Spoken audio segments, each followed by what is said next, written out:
can talk to In accordance with Section 5 of the Open Public Meetings Act, be advised that a notice of this meeting was made by posting on the bulletin board in Town Hall and forwarding to the officially designated newspapers that this meeting would take place at Town Hall at 7:30 p.m. on Tuesday, December 4th. May I ask everybody to stand up and salute the flag? I pledge allegiance to the flag of the United States of America and to the republic for which it stands, one nation, under God, indivisible, with liberty and justice for all.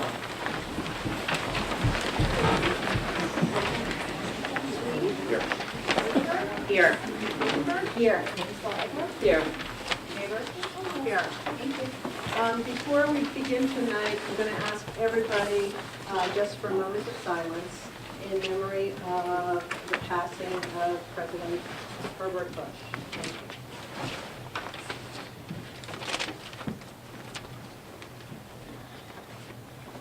Thank you.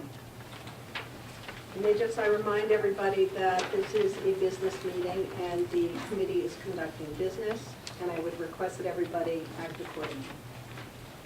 May I have a motion to approve the agenda?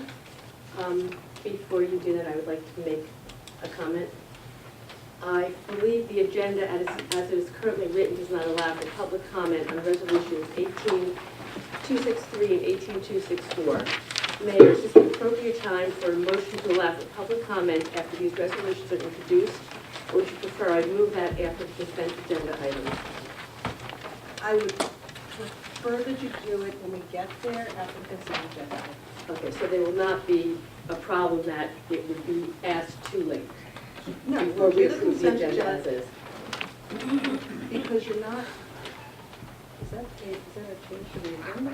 No, it's not a change to the agenda. Okay, so we can Right. write that. Okay, then I will make my motion then. Thank you. Okay, thank you. May I have a motion to approve the agenda? So moved. May I have a second? Second. All those in favor? Any opposed? May I have a motion to approve the September 17th, 2018 Township Committee minutes? So moved. May I have a second? Second. All those in favor? Aye. Any opposed? Okay, we have a Community Service Award proclamation to be presented by Committeewoman Millburn.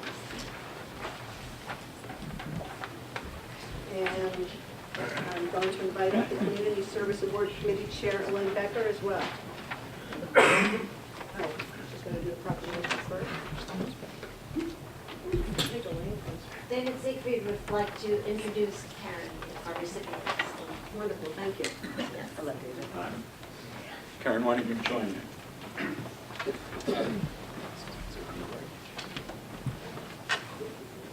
Our community is, I think, rightly renowned for its beauty and character. A large part of the credit for that goes to our civic organizations and our township boards and commissions, and the volunteer members of those organizations who devote so much time to preserve and enhance those qualities. Our awardee tonight, Karen Gaylord, is an outstanding example of those volunteers, both in her years of devoted service and her leadership in those activities. Among other things, Karen has over a decade of service on the Township Beautification League, almost 20 years on the Shade Tree Commission, and she's served multiple terms on the Historic Preservation Commission, many of them as vice chairman. Based on that record of service and leadership, the Community Service Award Committee is pleased to present Karen Gaylord as a recipient of the award. Thank you.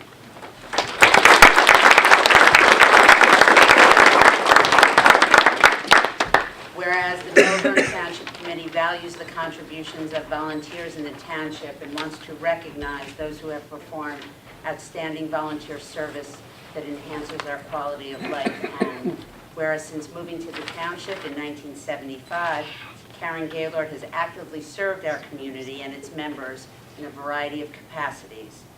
Whereas Karen Gaylord has worked with great dedication to preserve and enhance the character and beauty of the township through more than 11 years of service with the Township Beautification League, 4 years as president, multiple terms representing over 18 years on the Township Shade Tree Commission, and more than 16 years as a member of the Historic Preservation Committee, most recently as vice chair. Karen Gaylord has also contributed to the life of our community through service on several parent-teacher organizations, volunteer activities of her church, and volunteer work at the Cora Hartshorn Arboretum and Greenwood Gardens. On behalf of the Township Committee and the residents, on this 4th day of December, we extend thanks and appreciation to you for your service, your selfless dedication to the community, and providing an inspiration for us all. Congratulations again.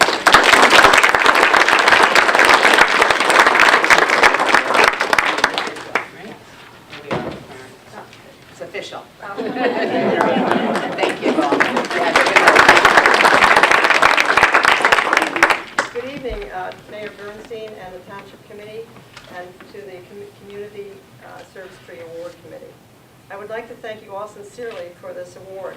When Dave Sickreed called to say I was going to be given this award, I was dumbfounded. I did all these things because I love to do them. I enjoy this sort of thing. I have loved this town since we moved here in 1975. And I wanted to do everything I could to keep it as charming as it is. I have dealt with so many township employees who have always been so helpful to me and made whatever I did that much better. Thank you so much. I really appreciate this. Thank you.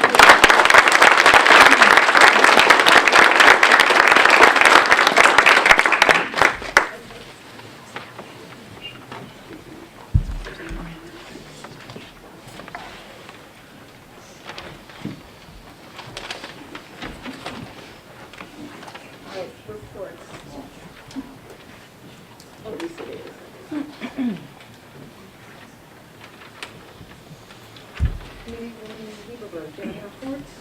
Yes. So I would like to update our residents. The marijuana legislation, the bill has come out of committee. Senate Bill number S-2703 and Assembly Bill A-4497. It's anticipated that these bills could be on Governor Murphy's desk as early as December 17th, but conventional wisdom by the League of Municipalities suggests that there will be many more revisions, and we should look to early 2019 for a final edit. I will reiterate that we as municipalities have the opportunity to opt out. If we do not opt out, then we are in. And if we opt out, we cannot consider opting in for 5 years. There's some discrepancy on when that calendar might begin, but that's hoping to be addressed at a later date. And as it stands now, the tax on marijuana sales will be 6.625, which is the normal sales tax, plus an additional 5.375 that will go to the state. And some people call it a sin tax. Now, our local government may adopt an ordinance currently it's at 2%, but the New Jersey League of Municipalities believes that that is insufficient for the burden of implementation costs that will rest heavily upon the municipality. The League is recommending somewhere in the neighborhood of 5% should the municipality decide to opt in. Other issues of importance are the funding for expungement and associated costs to modernize the process, to alleviate the burden on our local courts. And I just want to reiterate, please keep in mind that there's 4 different categories of quote-unquote opting in should we decide.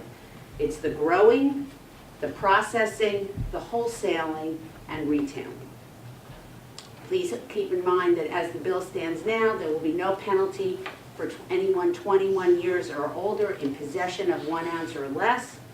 There will be no public consumption, just like alcohol or smoking in areas. And there will be a state body, regulatory body, made up of 5 members, 3 that will be appointed by the governor one by the Assembly and one by the State Senate. I would encourage my fellow committee members to reach out to their friends and neighbors. I personally have reached out to our Board of Ed and the superintendent, and I'll be speaking with them in the next couple of weeks. We do have a bit of breathing room, but I think it's very important that we be proactive on the topic. Thank you.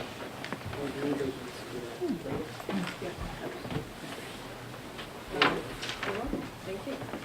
Ziegler? No report. Okay. Any reports? No. We're happy to have you. Any reports? Sure.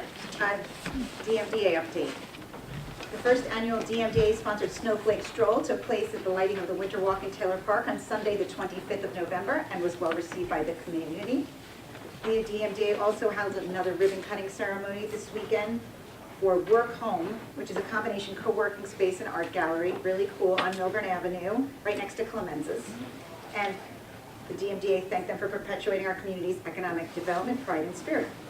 Also, the DMDA has launched a December promotion, the Holiday Gift Card Challenge, promoting gift cards to downtown merchants as the perfect holiday gift. So from now till December 20th, every time someone buys a gift card in a downtown shop or restaurant, they're entered in a daily prize drawing for a $50 downtown gift certificate. So this program kicked off this weekend, and it's been well received, and we've really heard from our merchants how there's an uptick in their sales. Finally, in less happy news, our president, David Sorkin, has told the board that he will not be seeking or accepting a renomination as president when his term expires at the end of this year, and he'll be vacating his board seat at that time. So the board's discussing its leadership options moving forward, and will provide an update at the next township committee meeting. Thank you. I also have a statement on hate speech. The township has learned of recent incidents of hate speech in neighboring townships, which have included swastikas and other offensive drawings on the walls of Lawton C. Johnson Summit Middle School, and offensive graffiti at Edison Intermediate School in Westfield, and anti-Semitic graffiti spray painted at Scotch Plains Fenwood High School. I find this to be deplorable behavior that we do not wish to see in Millburn Township. I would like to firmly state that hate will not be tolerated in our township. We must come together as a community to rise above bigotry and hatred. Any expressions of hatred will be referred to the Millburn Township Police Department and/or the Essex County Prosecutor's Office. Please be vigilant. If you see something, say something. Thank you. Thank you. Mr. Levy? No report. Ms. Falcon?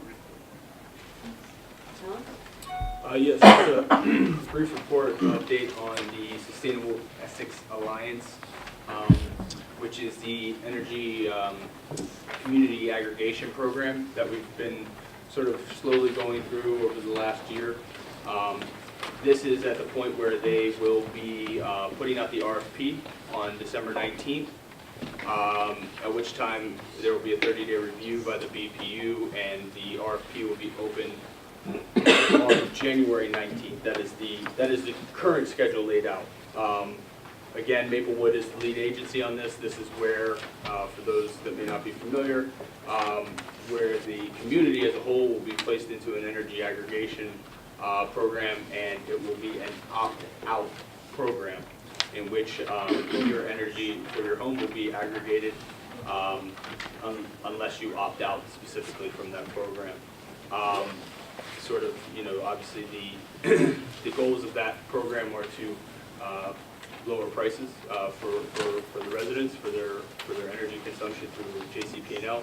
There also will be a large green component to that program, and they are also putting forth a part of the RFP that would establish a energy advisors program, which would be paid for with a 0.0006 kilowatt hour per kilowatt hour fee, which is about $2 a resident, which will help put forth energy advisors that will, give people advice on how they can do better with their energy efficiency. We'll be posting some information on the township's website regarding the program, and getting a little bit more information out now that it is starting to ramp up towards the RFP acceptance. Thank you. And Committeewoman Lieberberg and I met with the Springfield mayor and Springfield's township engineer. They just gave us an update that they are moving forward with their determination regarding the Saks building as an area in need of redevelopment. Tomorrow night is their planning board meeting where they're going to be addressing that. After that, they're going to move forward with the residential development. And after that, they're going to be starting to have planning board meetings about that residential development. One of the things that we will be doing is giving some input from Millburn's perspective as to how that will impact us, and we'll go for our asks and see what we can get. On another note, I got a very nice note from a township resident who put in better words than I could, that we are having problems with people putting leaves in the streets, not during their period of time as provided in the Public Works Guide. And we have a lot of narrow streets in this township, so that people are having hard times navigating the streets when leaves are in the streets. So please try to abide by the Public Works Guide. It's clear as to what the regulations are as to when you put the leaves in the street and when pickup is going to happen. And we would, all residents would appreciate if everybody would mind what the regulations are. George, thank you. Good evening. Tomorrow, December 5th, State Senate President Steve Sweeney will be hosting a roundtable discussion on the New Jersey Economic and Fiscal Policy Work Group's Path to Progress report. The county executive extends an invitation to yourself, Mayor, and members of the Township Committee, as well as the business administrator, to attend this session. At that session, the Senate President and members of the workforce group or work group will talk about major fiscal issues facing our state, county, and local municipalities, and how the report's recommendations may help local governments achieve fiscal sustainability. And that will take place at the Essex County Leroy Smith Public Safety Building tomorrow. What time is that? That is taking place at 11 a.m. promptly. Other events taking place throughout the county, the Holiday Light Spectacular is in full swing. If you haven't seen the glow already emanating from the reservation. That is free of charge, beginning at 5 o'clock, concludes at 9 p.m. Donations of clothing and food are accepted. There's also holiday candlelight tours at Kipps Castle. Those will take place on Thursday, Friday, and Saturday. Registration is required for the candlelight tour. Those can be, you can register online at on the county parks website, essexcountyparks.org. They also offer self-guided tours during the day, so there's two options there for the Kipps Castle tour. That is my report. Thank you. All right, we now have a presentation. Dr. Bruce Eisenstein. Good evening. Evening. Mayor? Just by way of background, so people understand, my Dr. Eisenstein is here. Back in the meeting in October, it was brought up regarding the potential cell tower at, or an interest in a cell tower at the fire department headquarters. Before going any further with that interest, it was asked to have someone be able to come in and speak directly to what that impact may be, what all that may mean, and give the committee an opportunity to ask questions regarding that. So we enlisted Dr. Eisenstein, and I appreciate you being here. Okay, well, thank you. Mayor, members of the committee, thank you for having me. And to the public, pardon my back, but the way this is arranged, I have no choice. But if there are any questions that come later from the public, I'll be glad to turn around and answer them. I just counted this up, I've made about 400 appearances before zoning boards and planning boards, but this is one of the few times that I've appeared before a township committee. Not the only time, but one of the few times. I also looked through my records, and I was out here in October of 2012 for a hearing on a cell site. So although that's 6 years ago, I'm somewhat familiar with Millburn, and I did look up what's going on. Now, in terms of giving you a talk about cell towers, I'm a professor, and as a result, I have lectures prepared that go 1 hour, 2 hours, or 3 hours. I'm assuming that none of those are the right length for you. 3 hours would be. The 3-hour one? Okay, I can do it. So what I'm going to do is I'm going to do what may be a very obvious overview of what the state of the cell phone systems are. I'm going to give you a little bit of a preview of what's coming, and then I'm going to talk specifically about a pending application. I gather there's no application now, but there may be an application at the firehouse and what that means. And then I'll be glad to answer any questions from the committee or from the public as well. So at this stage, I think everyone has not only a cell phone, but probably everyone has a smartphone. And if we're going in the direction of our friends in Europe and Asia, most of the people over there have 2 and sometimes 3 phones they carry with them all the time. It's become absolutely ubiquitous. The cell phones that we carry are served by towers that have to be at a sufficient height to reach within the cell, but of a low power, and I want to emphasize that. The towers that you see emit extremely low power, and the reason is that the system is a cellular system.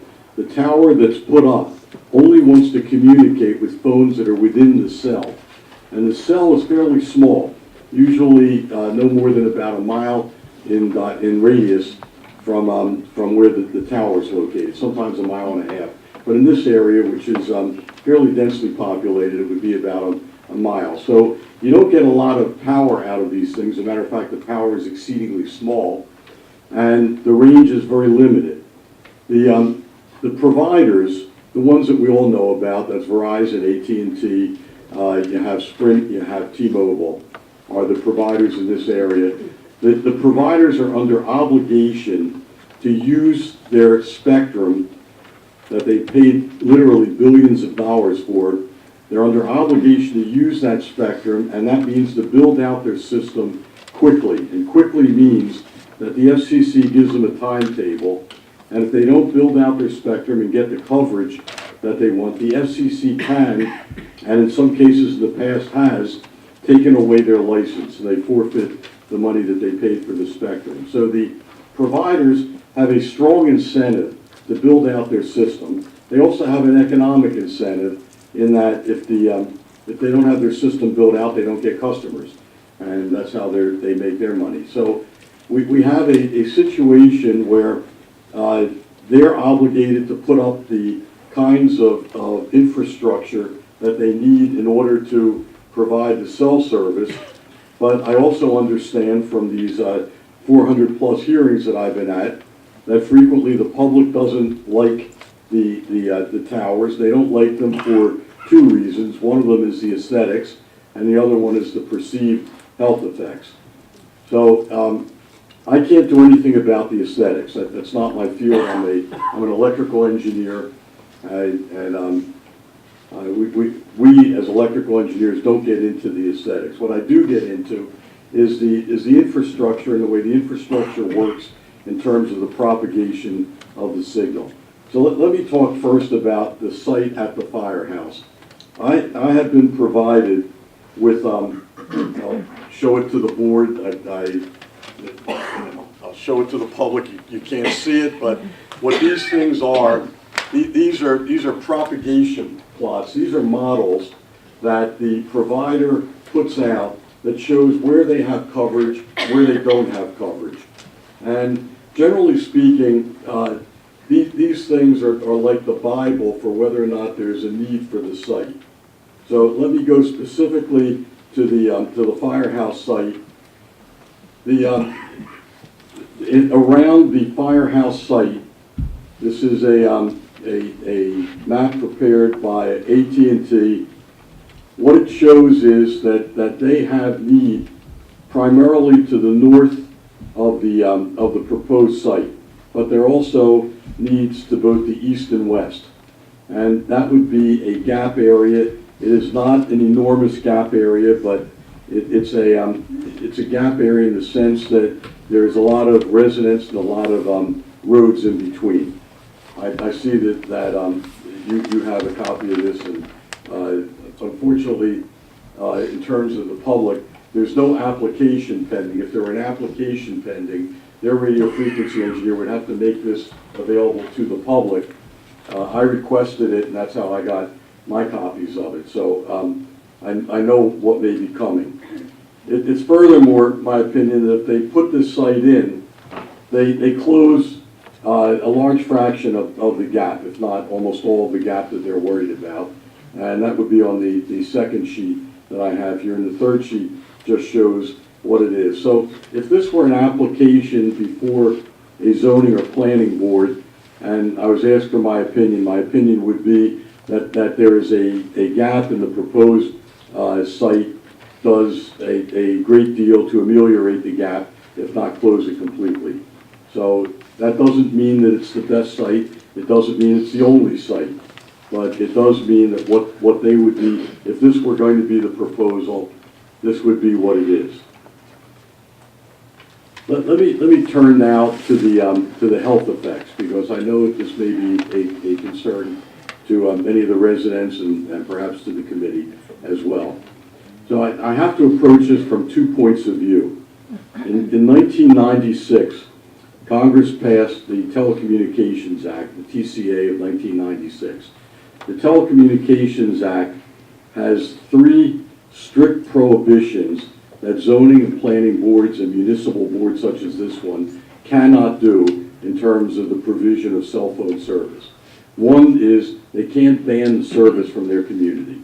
That's number one. Number two is they can't show favoritism, that is favor one kind of technology or one company over another. That second one has generally been interpreted to mean that if you allow, hypothetically, AT&T to build the site, you can't say, well, AT&T's here, so Verizon, you don't get a chance to come in. That would be discriminatory. And the third thing, which is perhaps from the viewpoint of the public, the most controversial, is these boards are prohibited from discussing the effects of health or any other environmental concerns. Now, discuss it does not mean that it can't be mentioned. It means that it can't be used as a basis of any decision to turn down a cell tower because of perceived health effects. Now, that's federal law, as I'm sure anyone in here knows. Federal law preempts state law, and certainly it preempts any laws that would be in the township, or the county for that matter. So in some sense, we're kind of stuck with the 1996 Telecommunications Act. The Congress further, in 1999, passed another law, which is the Extended 911 law. And that one was both controversial and interesting at the same time from the viewpoint of engineers. What that law said was that if I am on my cell phone and I press 911 on the cell phone, the 911 operator should be able to locate me within 100 meters without having GPS on my phone. That was what the law said. It turns out that that provision was refractory. It was much too difficult, and frankly, the engineers were unable to figure out how to implement that. And since that time, the FCC has expanded, relented, and they're allowing GPS to be used. They're allowing it to be used in conjunction with the towers. But that law still stands that a 911 call, you have to be able to locate the person within 100 meters of where they are when they make the call. I won't go into all the exceptions to that. There are some, but in a community like Millburn, there are no exceptions. That's got to be the rule. What that does is it necessitates not only a certain distance between cell towers, it necessitates a certain placement, because the way you locate people is by a method of triangulation. You need 3 sites, and you triangulate where they are. And if the sites are in a straight line, you can't triangulate. And if they're off in different distances and not accessible, you can't triangulate. So the effect of the 1999 law has been to force the providers to put in more sites, additional sites. That coupled with the number of users, which has, I mean, it doesn't take much imagination to figure out that if you go back 25 years ago, there were hardly any users of cell phone technology. You go today, everyone has them. I mean, except for my 5-year-old grandson, all my grandkids have their own cell phones and other devices. I mean, so the number of cell phones that are around, the number of users has just gone up astronomically. And as a result, that also requires more cell phone towers and more placements. So what the FCC has been doing over the years is they have been chipping away at those restrictions that prevent, that would seem to prevent a cell phone provider from putting up their site. So they put a shot clock on, for example, from the time, if the provider chooses to invoke the shot clock, from the time they put their application in that's deemed complete, they have 90 days or 120 days, whereby the board has to approve it, or the application is deemed complete and a construction permit must be issued. So they put time limits on these things. I got to tell you that in New Jersey, I was on a couple of these applications that went before a zoning board. They took about 3 years to make a decision. They turned it down at the end of the 3 years. It was appealed to the court and reversed to the court. But it took 3 years to make a decision. With the new regulations the FCC has put on, your zoning board or planning board would have 90 days or 120 days to make their decision. It could not go 3 years anymore. It could not go 1 year, as a matter of fact. Now, the providers will often waive their time limit because they want to avoid litigating these cases. But that's the way the rules go. So that's the word that's being used, and the word that you're going to hear going forward in the future is densification. Densification. That comes from the word density, and densification means that you're going to see more and more cell sites closer together. And that's going to be everywhere in the United States with the exception of the wide open areas in Wyoming and Montana and places like that. But every urban area, every suburban area is going to find themselves in a densification mode because of the number of users and because of the demands on the system and the kinds of cell towers they're going to be putting up. Okay, let me now just turn my attention to the health effects and just try and explain as best I can my opinion and that of every engineer that I know is that there are none from the cell towers themselves. None meaning no health effects of any kind. Now let me explain why that is. The power that we're talking about, remember I said that at the cell tower level, they don't want a lot of power. It's absolutely an anathema to them. They want to keep their power very limited so that the signal stays within the cell. As a result, when you look at these drawings, these propagation plots, you look at the kind of power they're putting out, you'll see numbers like negative 85 dBm, minus 85 dBm. Let me explain what that is. That's 3 billionths with a B of a milliwatt. And a milliwatt is 1,000th of a watt.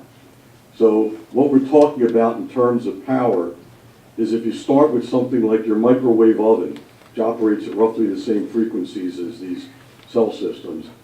Start with your microwave oven, which is 1,000 watts. And you understand the heating effect of a 1,000-watt microwave oven. You can boil water in a minute. Take that down by a factor of 1,000 to a 1 watt. You could not heat anything with 1 watt. It would do absolutely nothing. Now take it down by another 1,000, and that's a milliwatt. Now take it down by 1 billion. That's 1,000 million. And that's a billionth of a milliwatt. So what we're talking about is power that is so low that 25 years ago when I was teaching communication students about this, I told them that that was an unworkable level of power, that you could not use power that small. It would not be possible to have a communication system working at that low a power level. How can they do it now? It's fairly easy because your cell phone is not really a phone, it's actually a computer.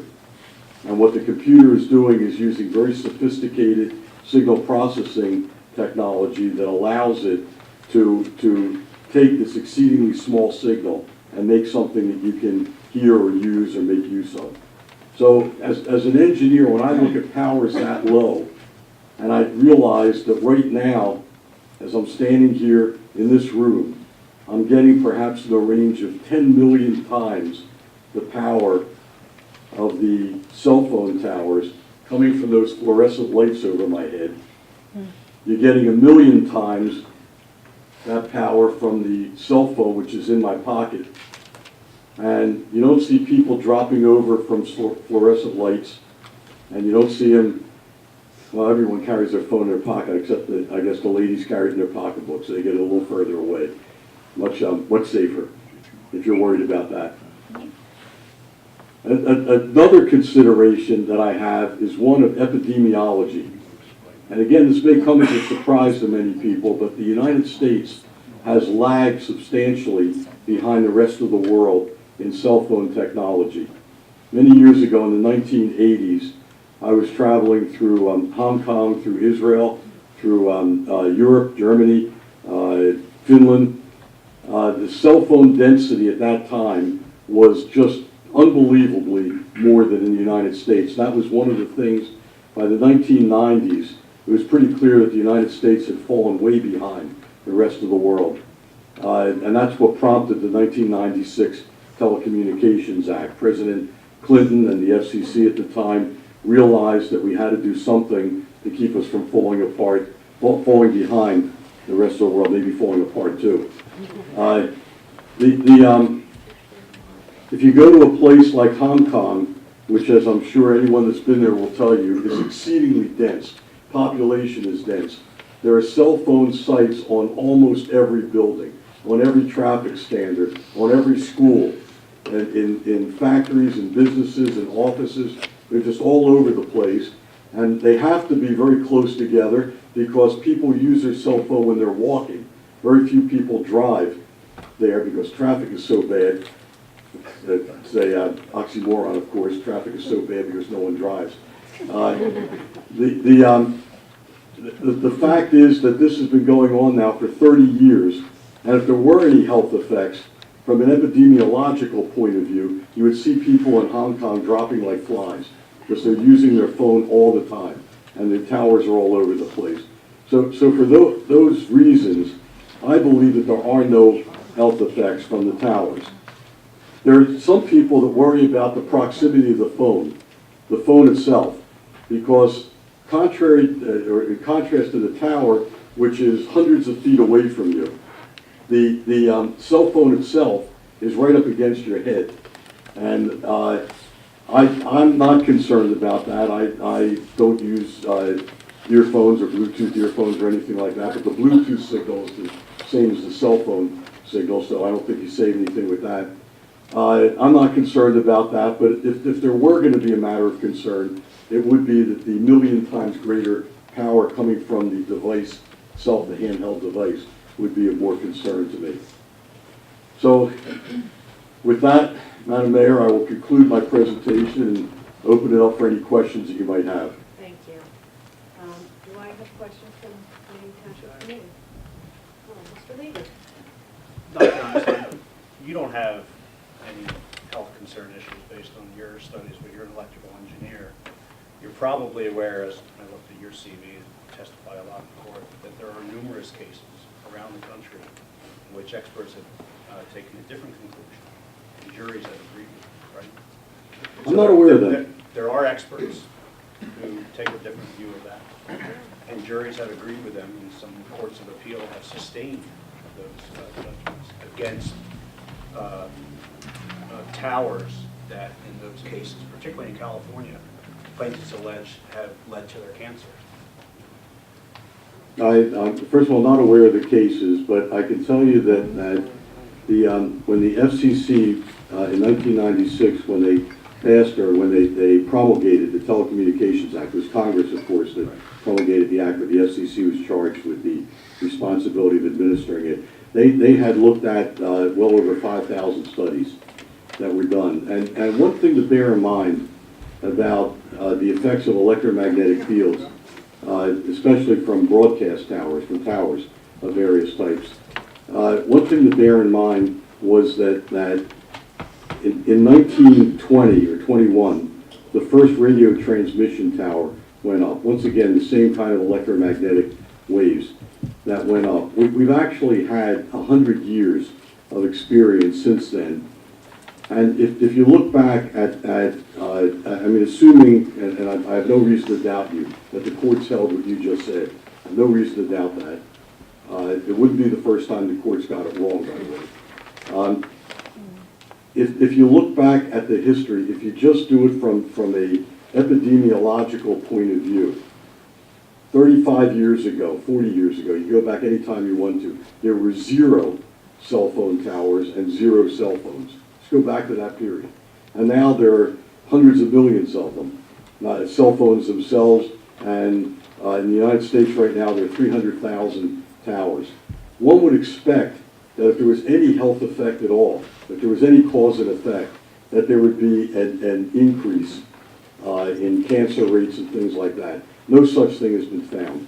And as a matter of fact, if you take away, it's actually stayed level, but if you take away the much better diagnostics that we have, for one thing, and the second thing is that people are living longer, and as a result have a greater tendency to develop cancer later in life. If you take this away, the incidence of cancers have gone down, not up. But you would expect that if you have a 100 billion or 100 million fold increase in something, you'd see some increased effect if there was a cause and effect relationship. That's what the carriers argue in the courts too. It's not the well, that could be, and I don't doubt that. Listen, I've read, if anyone's interested, there's a very good book called Dark Light. I'll just summarize one of the things in the book. It talks about the period when electric lights first came in. And inside the book are pictures of hotels. And on the outside of the hotel it said, "No electric lights, we use only gas lights in this hotel." And that was the feeling all through the early 1900s, because the story was that these electric lights, these Edison lights as they called them, caused cancer. That was the story. There were courts that held that. There were decisions, people were awarded money from places that installed electric lights, and later someone got cancer, they said, from it, and courts awarded money. Obviously it was all wrong, it was hokey. And point of fact, the gas lights are, of course, as everyone understands, much more dangerous. Now, if you're looking at a trade-off, even taking what you just said, if you think about the number of 911 calls that are made on cell phones today, it's now up over 75% of 911 calls. Think about the people in traffic accidents. Think about the people that are stranded out on highways in the snowstorm. If you don't have the cell phone coverage for them, that is much more dangerous than what we're talking about here, which frankly I don't believe. Well, that's a cost-benefit analysis, which is entirely. But it's so overwhelming. Well, people, reasonable observers can disagree on that cost-benefit analysis. Right. But I don't know that you can stand here and say for certain that there's no health benefits. I mean, No health benefits or health no health detriments to it. You know, you don't have to answer this question, but I don't know if you'd recommend your son or daughter to have your grandson, the one that you referenced, sleep next to her at his cell phone every 6 months. I think they do. Doesn't mean that you recommend it. I think what happens is after they're put to bed, they're sitting reading, and as soon as their parents come, they stick it under the pillow. So I suspect that. I haven't checked that myself. Thank you. Any other questions from the committee? So, yes, so you said the second big concern is aesthetics. Yes. So clearly, we don't have an application now. Do you know the difference of the size of the tower? We currently have the fire station to what would be put there when we do get an application. From what I understand, that they're going to increase the height, and since I don't have an application in front of me, I don't know how much they're increasing the height, and I don't know whether the reason that they're doing that is because of structural concerns on the existing tower. So I'm at a loss here. I would know better when I saw the application, if I actually saw an application in front of me. And if and when there's an application, then we have public hearings, and it would be for not like the normal 200 feet away from an application, it would be like community-wide hearing. Well, Anyone, right, right, but it would be noticed to the entire town. that's not what I understand municipal land use law in New Jersey says, but perhaps Mr. Falcon could comment on that. I think you only notice the 200 feet around the property. Right. But the notice, yes, like notice. I mean, you can always put a township notice out. I mean, nothing stops you from doing that. That's what I was Sure. impressed with, right. Sure. And just to answer you for maybe, I think one of the things that was stated was that it would have to be above the tree line. I'm not sure exactly what that height is, but obviously you have the train embankment and the trees that are on that, and it would have to be above that. Right. The one question I had is if a cell provider has a tower and is located conceivably at this site, are other carriers able to or required to be allowed on that tower? They are required to provide for co-location, which means that if another provider comes along and says, we want to go on your tower, they're obligated to grant them a lease on the tower at market rates. They can't gouge, and by the way, all the carriers have a mutual agreement among themselves of exactly what the co-location arrangements are. They have it all down, so it's almost automatic. There is a proviso, however. What you said is correct. They do have to be above the tree line, and the plots that I see in front of me were done at a height of 120 feet for the tower. The additional providers have to be 10 feet away. So if you have 120, the next one on would be at 110, next one would be on at 100, and 100 might start getting too low for that provider, and 90 would certainly be too low in this area. So there's often a trade-off that we have in terms of the height of the tower and the need for co-location. But that's something that if I were the consultant to the zoning or planning board, wherever that comes, that would be something that I would advise them on. And that goes to the specific application and the specific tree height and other things around. Yeah, quickly, I had the good fortune of working with Dr. Eisenstein on behalf of Harding Township when we had a cell tower application there. And this may be a question which is perhaps doesn't need to be answered and most people know, but you referred to a gap. I assume that means an area where you cannot get cell tower coverage, where you're perhaps moving along and then you move into one of these areas where your phone just no longer receives the message, and then you get out on the other side and you hear again. What exactly is a gap? How big are they? The providers would like you to believe that a gap is what you just said, where you can't get cell phone coverage. And if I hold up this map, you'll see white areas on there, and they'll say the white areas are the gap. Okay, so you see white areas on there, they'll say that's a gap. So it's a tough definition. Interestingly enough, the 1996 Telecommunications Act is actually not an act. It's actually an amendment to the 1934 Telecommunications Act, which was the one that really set in stone the way in which we handle utilities like telephones, television, telegraph. I mean, all these other things were really in the 1934 Act. And the 1996 Act was an amendment to handle wireless communication like cell phones.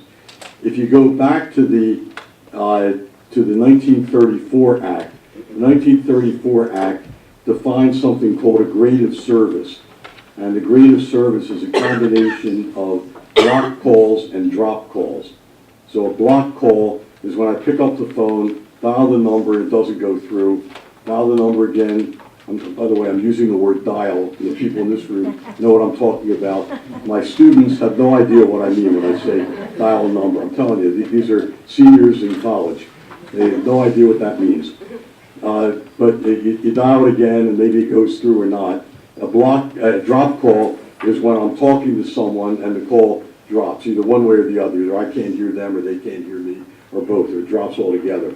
So what the law says is that the combination of those two should be no more than 2%. It's a 2% grade of service. That means that if 1 out of 50 calls doesn't go through, more than 1 out of 50 calls doesn't go through, that violates the grade of service. So that would define what a gap area is. So it's a level of reliability. Now what happens is when you look at these maps, if you're near the green area, let's say you're in the white area, but near the green area, you hardly know the difference. As you get further along, more into the white area, it may actually go to what you said, and that is where you'd be unable to make or receive a call. So it gets progressively worse, but it's a gradual tail off. Any other questions from any members of the committee? Okay, thank you very much. You didn't open to the public, I did. That's a good job, certainly. Do any of the members of the public have any questions? Yes. Elaine Becker from Brookhaven Way. There is a cell tower in the church on the corner of Millburn and Spring Street, which is a stone's throw, maybe a little more than a stone's throw from the firehouse. So wouldn't there be a lot of duplication there? And They're showing on this plot that I have. Maybe I can take it over and just show it to you, okay? Since you asked the question. I'm sorry I don't have anything bigger. I think that that's the one you're talking about. That's already the site that they've indicated. And I think this is the propagation from that site. the map has such a huge... I know. I'm sorry about that. It's not my map, and it's the best I can do. So I think the answer is yes, they're aware of that, and that's propagated already. Propagated meaning that they've taken that into account with the purported gap area. Yeah.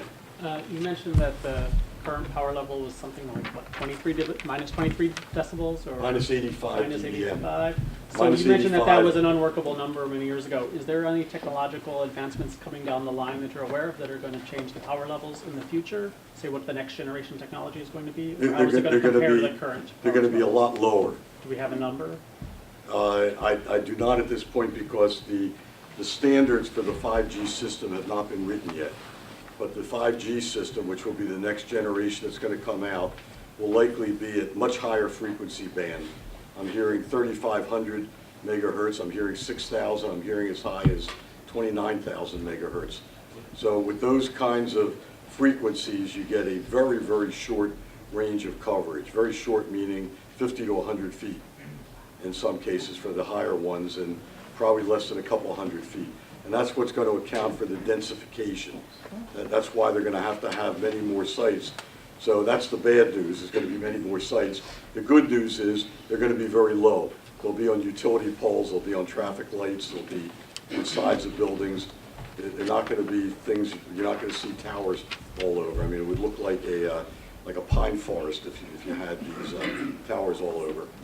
But those powers will be much lower, and then the technology has to be very different. They're using different technologies for the detection of the low power signals and the high frequency signals. Members of the public, before you ask your questions, could you please just identify yourself? Thank you. Sure. Hi, Corey Biller. Does the township stand to make any money off of these towers? Is the firehouse on township land? Yes, the answer is yes. Do you know approximately how much? Like, does it depend on the number of carriers or the number of towers? So what usually happens is if it's on township land, the township puts out a request for proposal. The providers bid on that request for proposal, and they would have all that in there. They'd say that this is how much we're willing to pay, this is what we'll pay if more carriers go on there, this is In other words, all that would be worked out, and then the township would decide which proposal they want to accept. Anyone else? Yes. Lisa Bolt, Berkeley Road. When the new technology does come down the pike, is there anything written into the contracts that makes the tower owners responsible for removing these extinct towers? Okay, two answers. The first answer is the easiest one. The existing towers won't go extinct. They'll still provide what's called umbrella coverage. So they'll be overlaying the whole area, because these small cell sites cannot handle moving traffic like a car moving along the street. They're just, it would be require too many handoffs one after another. So they still need the what are called macro sites, the ones from the pole, so they don't go extinct. But secondly, again, with every board that I've advised on this, I always advise them to have a takedown provision. And that is, if the tower is not used for a period of 9 months, then whoever built the tower is responsible not only for taking the tower down, but restoring the ground to 4 feet below ground level. So I mean, that's usually built into the zoning board approval. Anyone else? Yep. Mark Stahl, I've seen towers that have been decorated as trees and other sort of aesthetic improvements. Is there any provisions in the law that require aesthetic conditions with towers, or that allow for aesthetic conditions? So that would be in front of a zoning board or a planning board, and what the boards can ask for, and the reason that you've seen it, is the boards say we want some sort of camouflage. We want something on there that doesn't make it look like an industrial tower. And sure, the providers will, in every case I've been involved in, they've gladly done it. I don't know about gladly, let me take the gladly out. They've done it. Anyone else? Thank you. Okay, well, thank you very much. Oh, another one. While we have Right, this while kind of we have him here. expertise on him, I think you're familiar with the FCC order of September 26th concerning the small antenna facilities placement. Yes. And I pointed out to you before the meeting, that the committee has on its agenda this evening the introduction of an ordinance to establish reasonable standards with respect to those 5G facilities. Great. Do you have any comment with respect to that? I do, and I'm glad you reminded me. I noticed that you have pending, it looks like 25, 22, 18, licensing of the right-of-way permits. Yes. And that's the one that would, and let me explain this to the committee if you don't know this already. I talked about the new 5G system with the higher frequency bands that they'd be operating at. These frequency bands have very, very small radius of coverage, very small. And as a matter of fact, they're sufficiently small that you couldn't put them on a 120-foot antenna, because by the time the signal got to the ground or got any distance away from the ground, it would be almost a useless signal. It would be way below the power levels required. So what they're doing is, to implement the 5G system, they're going to put in what's called a distributed antenna system, a DAS system, and almost invariably they put these in the right of way. So what the FCC is very anxious to have the distributed antenna systems and the 5G systems deployed, and as a result they put out a set of regulations that only go back a couple of months. It's September, I have it with me, but I don't remember the exact date, but it was September 26th of this year. Essentially what those regulations say is that you can't do anything about it. I mean, that's the simplest way of phrasing it. If they come in and they want to use the right of way, you have to let them use it.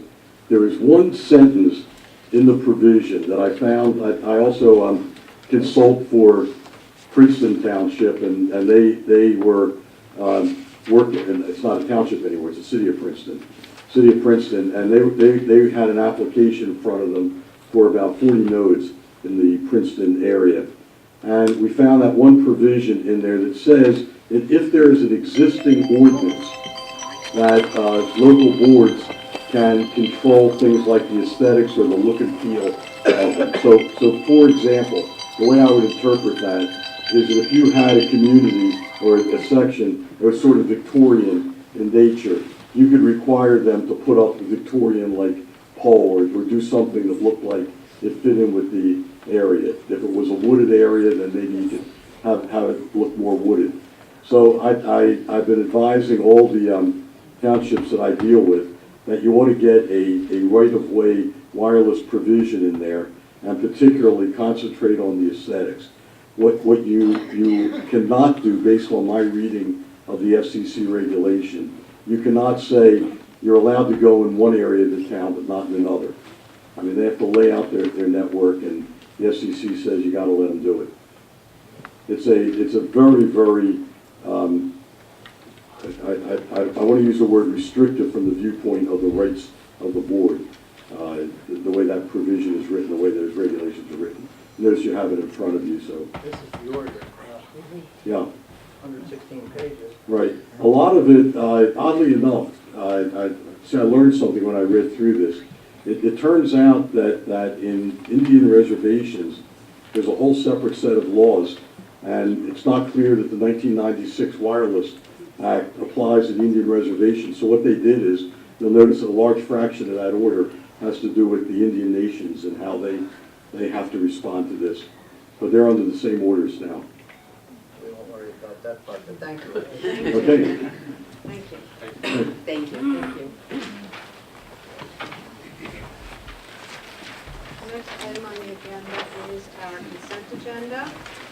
The resolutions on the consent agenda are the bills list, the transfer of funds, authorizing the purchase of a Moorbark stamp cutter from the National Co-op, authorized rejection of bids received for interior renovations for Millburn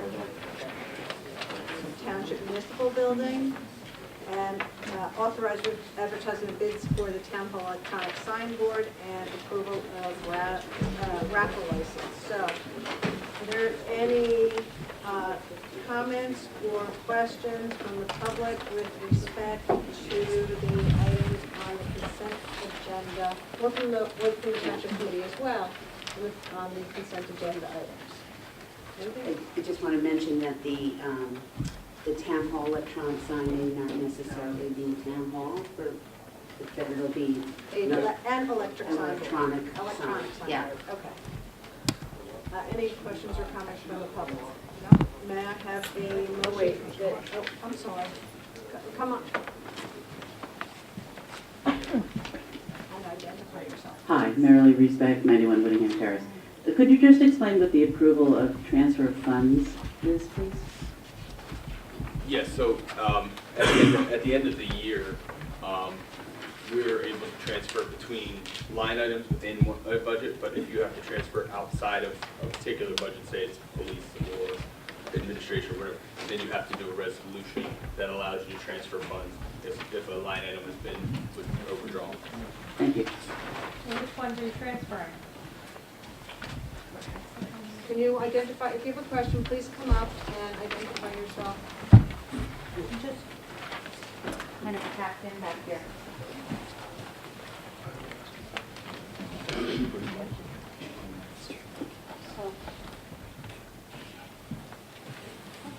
To recap on Fairfield Drive, so just which funds are being transferred, that's all? Sure.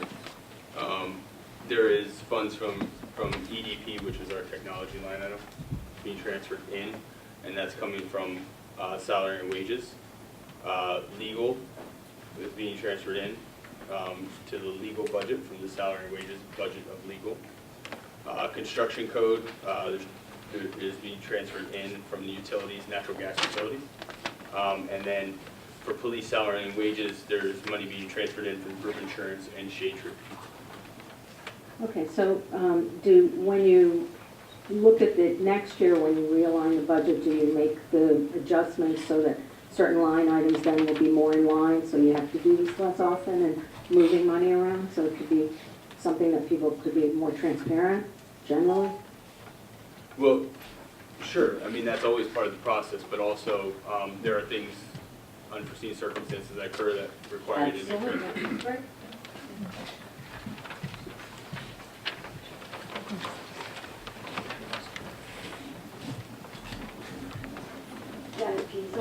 Street.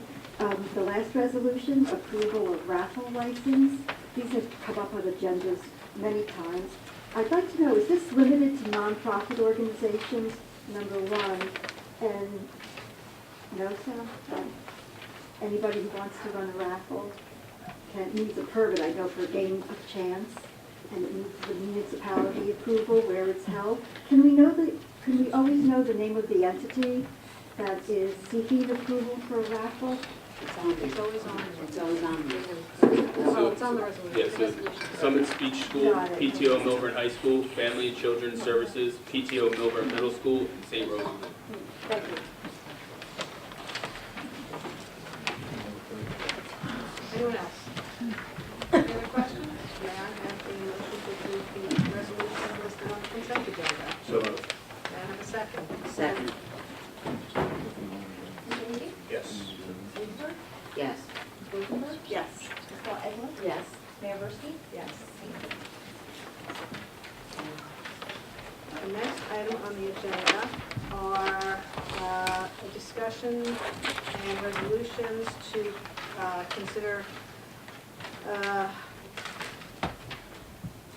cancellation of capital account fund balances. Yes, Mayor, I would like to move that we amend this evening's agenda to allow for public comment on resolutions 18263 and 18264, both of which purposes are to authorize the cancellation of capital fund balances. I'm making a motion for public comment on the following two resolutions. May I have a second? Second. Mr. Reedy? Yes. Ms. Rosenberg? Yes. Ms. Rosenberg? Yes. Ms. Paul Edwards? Yes. Mayor Bursky? Certainly. So there are two resolutions. One is to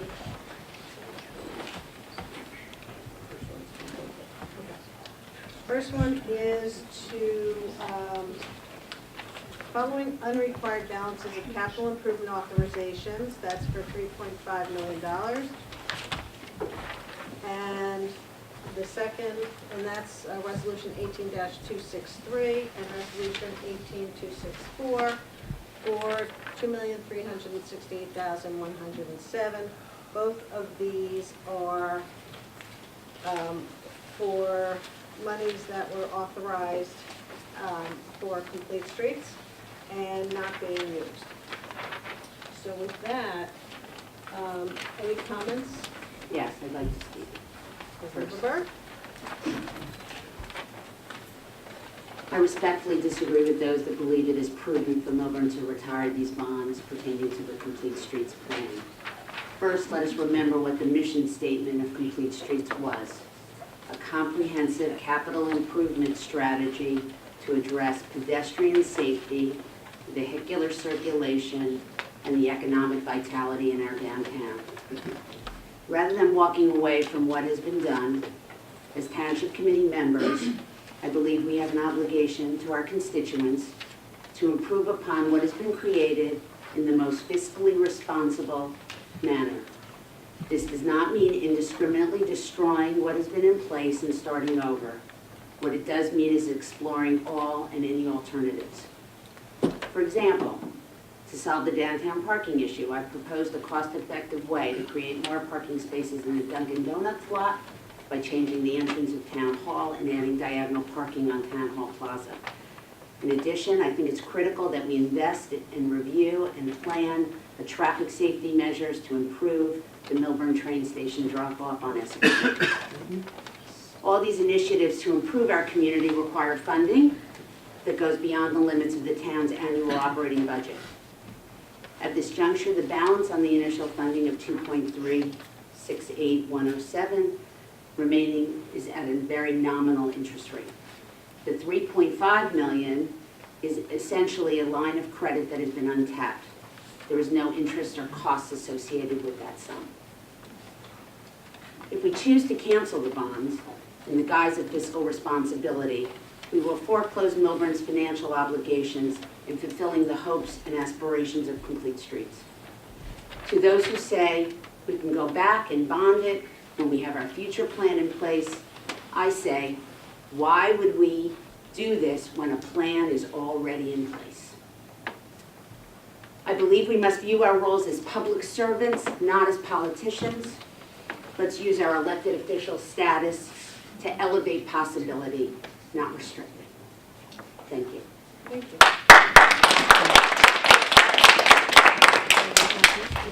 I would like to speak as well, Mayor. I believe that these bonds are vital to leave in place to allow for further construction on the Complete Streets project. I find it curious at best that the mayor has chosen to bring forth resolutions that cancel all the remaining funds at this time. I see this as a deliberate and intentional move to delay next year's town committee from being able to do any construction. These funds were approved by the mayor for construction of Complete Streets and are now being canceled by the mayor to prevent any construction of Complete Streets. We still have construction to do, and these funds were approved specifically for this construction. We need to remediate certain portions of Phase 1.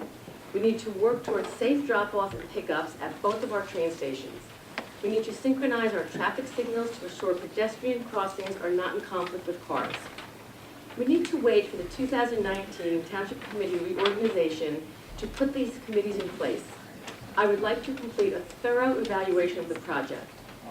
For this to happen, we need to consult with the experts who have intimate knowledge of our town and who were never consulted, such as Millburn's own town engineer, Millburn's own traffic engineer, our town planner, residents like Rich Keller and John Buchholz, both of whom have donated hundreds of hours of consultation and plans on previous projects in town. None of these people were ever asked to look over what was proposed by Arterial, a firm that had no working understanding of our unique town. We owe it to our taxpayers, if they are residents or landlords, and to our merchants who would do a better job with how we choose to move forward. I would like next year's committee to work together to achieve a better outcome, but nothing can happen without funds. To reiterate what Committeewoman Lieberberg said, the $3.5 million bond is like a pre-approved home equity loan. It is costing the town nothing until we tap into it. Why is the mayor intend to cancel this pre-approved line of credit? I ask my fellow committee members to vote no on resolutions 18263 and 18264. Any other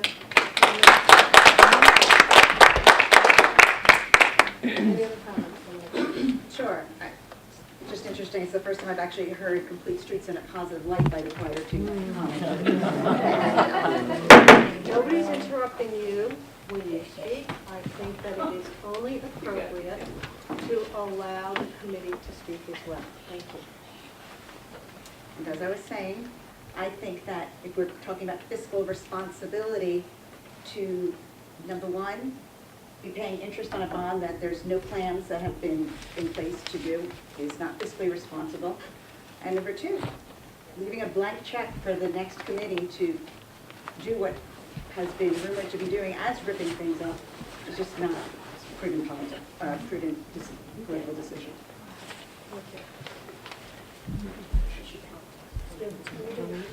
So, I have actually given this a lot of thought, and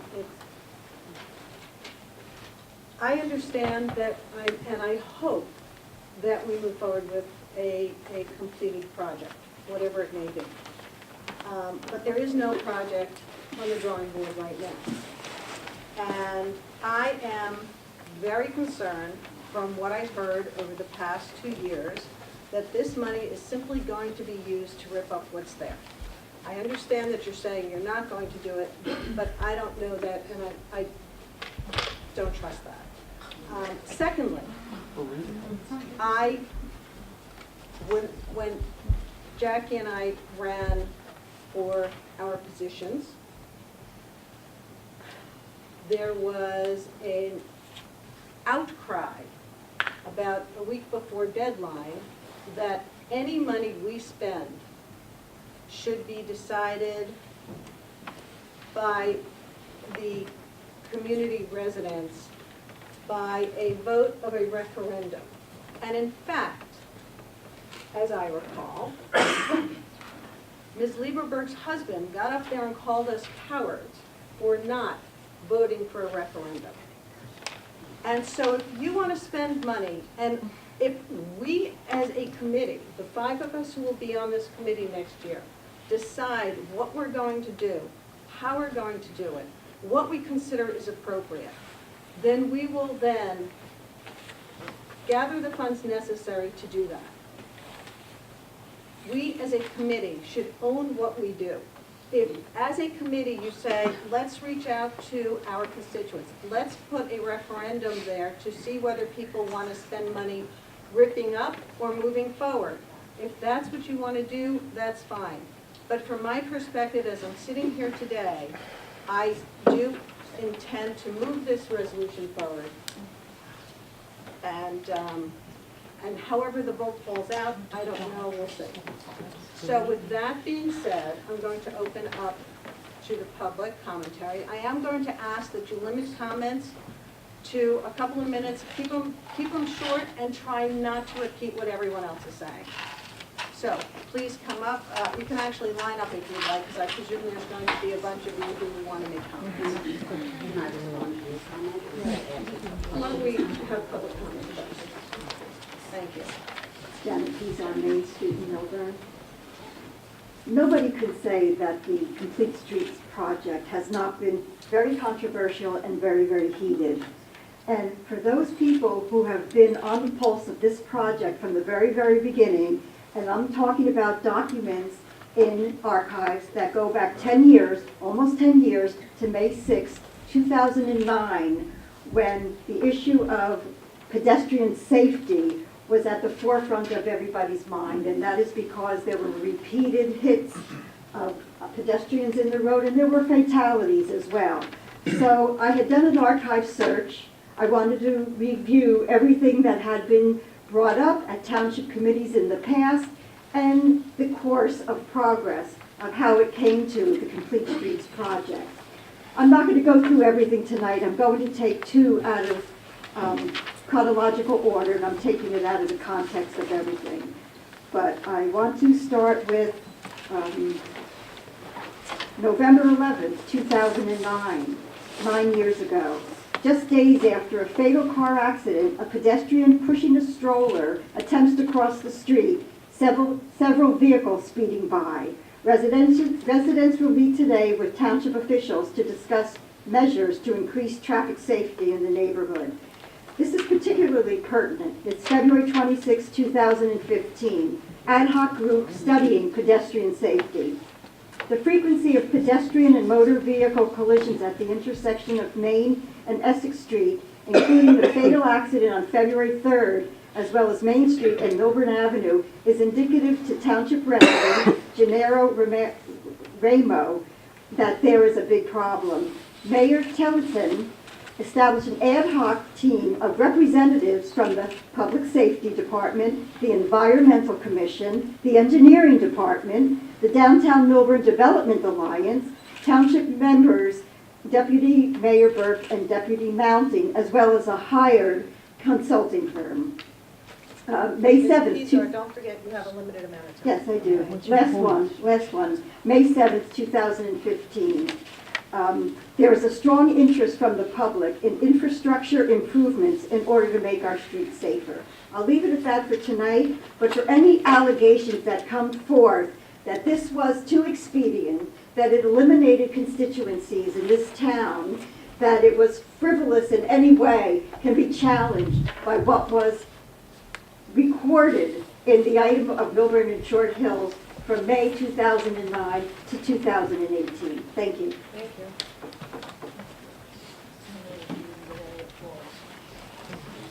Anyone else wants to speak?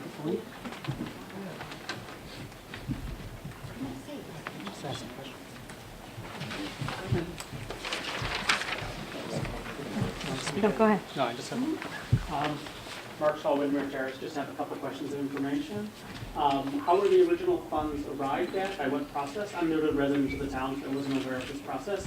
And if these funds were released, what would be the process by which they would be reacquired should the streets project be advanced? Okay, so the funds were authorized through a capital ordinance or bond ordinance. That was passed by this? Not by the particular committee, but a committee previous, in which that then sort of authorizes the funds, and then there is a process in which those funds are issued once a project is slated and you go out to bid and you have a project to do. If these funds were canceled at this point, the process would be the same in subsequent years, in which funds would have to be authorized through a capital or a bond ordinance so that they could then be issued and expended. So would that be, is there an excessive time frame or an excessive burden on the committee that would be beyond, I mean, I'm trying to understand, I understand the controversy and that there's a controversy behind the streets itself, but I'm trying to understand the controversy behind this particular ordinance. The way you describe it does not sound like it's causing a sufficient hindrance to the committee should they decide to proceed with new actions.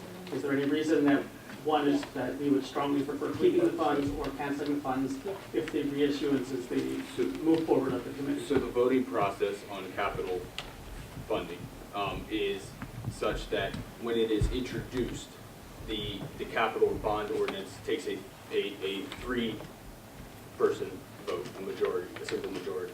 Mm-hmm. When it is read at its second reading and public hearing, it takes a four-person vote or a supermajority.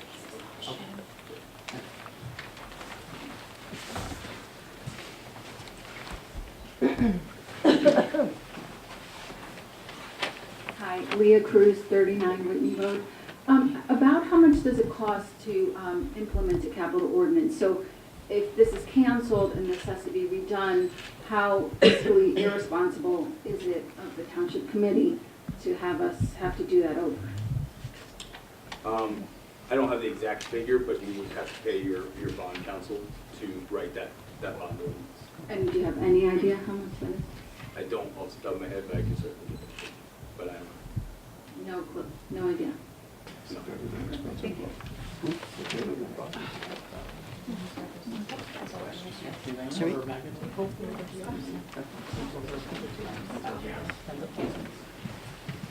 Merrily Respect 91, Whittingham Terrace. What interest rate are we currently paying on the outstanding balance on the first bond? 2.5%, which equals about $59,000.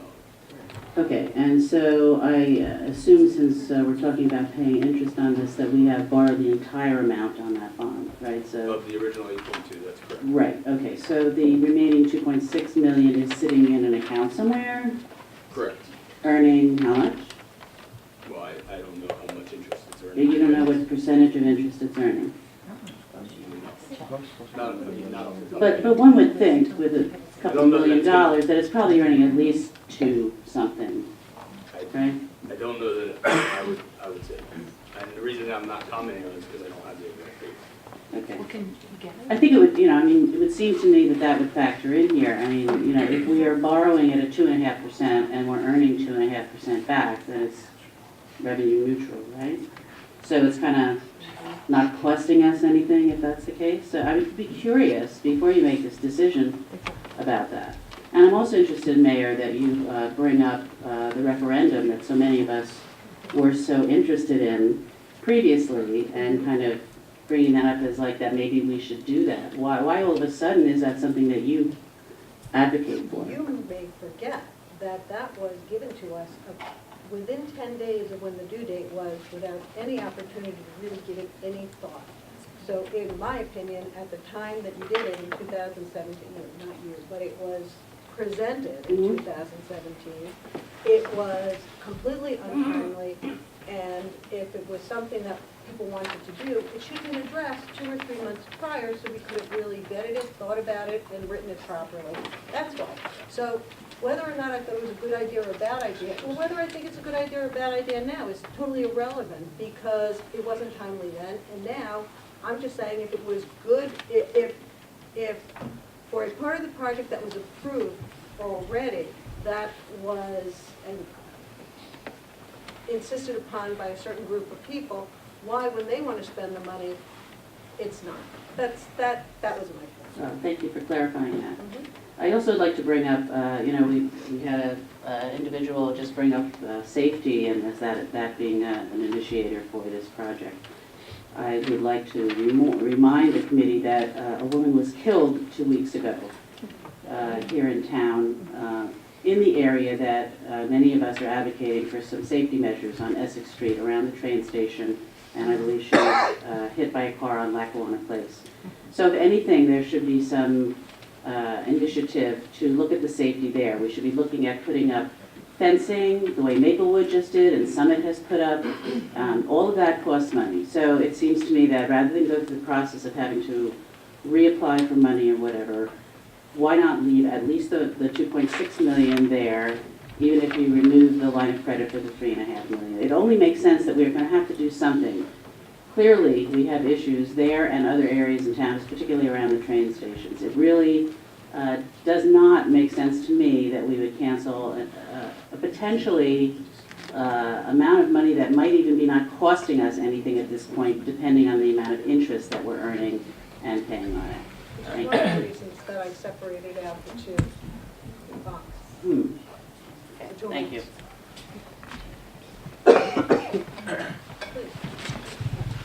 My name is Wolf Biggs. It serves on 83 Locust Avenue. Just at the risk of repeating what or reiterating what has come before, am I to assume? I'm asking you not to read. Am I? So I'm That's right. to reiterate.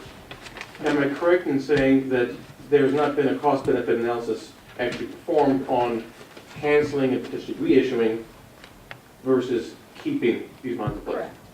And that's, but this is supposed to be a fiscal decision, right? Among other things, correct. Okay. What are the Just wanted to clarify. Thank you. What are the other things? Somebody can come up and ask that.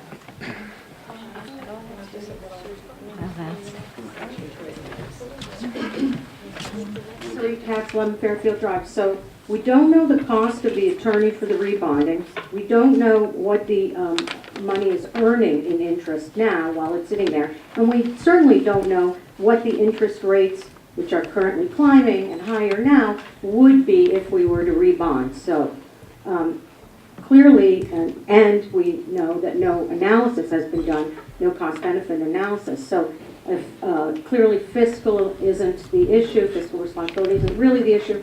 So Mayor, you said among other things, what are the other things? Well, I guess it's just a definition of fiscal responsibility. So yeah, fiscal responsibility is the main driver. But you said among other things, so what are the other things? The other things are, what? I would say the good of the township. The good of the township? Serving the township as a whole, yes. Why, in what way? What do you mean? We're not having a conversation. No, we're If you not wanna having a make- conversation. no. If you want to Okay. make a statement, feel free. All right, well, so repeatedly you talked about this idea that people just want to rip it up and use this money to rip it up. But actually, the campaign was not run on ripping it up. The campaign and previous campaigns were run on re-examining and looking for fiscally responsible and cost-effective ways to ameliorate some of the worst elements of the current project. And there are bad elements, and some of them can be addressed, hopefully in a reasonably cost-effective way, but funds are necessary. All of a sudden, it seems like this has to be done in the lame duck, and that seems really unfair. There have been elections. You said, Committeeman Levy, I remember when the referendum was at issue, you talked about you don't want to govern by referendum. People are elected, they're elected to govern, and that was your position. We have had, and I think people said, including you, Mayor Burstein, we don't need a referendum, we have elections. We've had elections. We've had repeated elections. We've had an election in which Committeemen Bork and Mount were voted out of office. We had an election in which Committeeman Tillotson was voted out of office, and now we just had a recent election voting Committeewoman Rosenberg out of office. And the reason being on all these elections is because these people kept pushing this project. Now the town, in election after election, has spoken, and the townspeople have said they want to re-examine this. They want to look at it, and they want to address the worst problems of it. They don't necessarily want to go full force out and go do all the rest of the town, but they also don't necessarily want to rip it all up. So saying that, well, this is rumored, and therefore we want to make sure that doesn't happen, that's basically sticking a finger in the eye of the voters who voted year after year after year. It's not right. If this should be done, then delay it until the new committee comes in and not do it in the lame duck. It's not appropriate. It's unfair to the voters who've spoken repeatedly. And take another look at this in January. Thank you.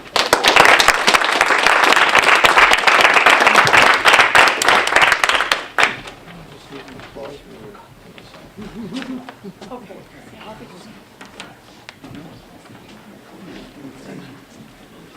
Fran Feld at 948 Ridgewood. I didn't bring a prepared statement, and I didn't write a letter this time to read to the editor.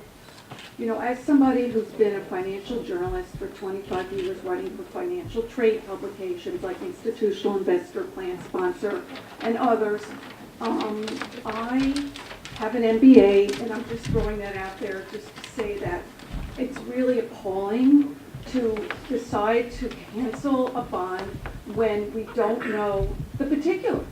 And we certainly, the best guess right now is interest rates are going up, and we have to look at what will that do to having to go back out into the market again and bring in a bond. How much will that cost the town? And if we already have done that, and we have the money sitting there, perhaps earning interest, we don't know how much interest, we don't know the interest rate, we don't know what the interest rates are going to be. There's so much uncertainty here that if I was writing this up for an article for a magazine, it would be pretty scathing about what you guys are doing right now, financially. That's all. Thank you.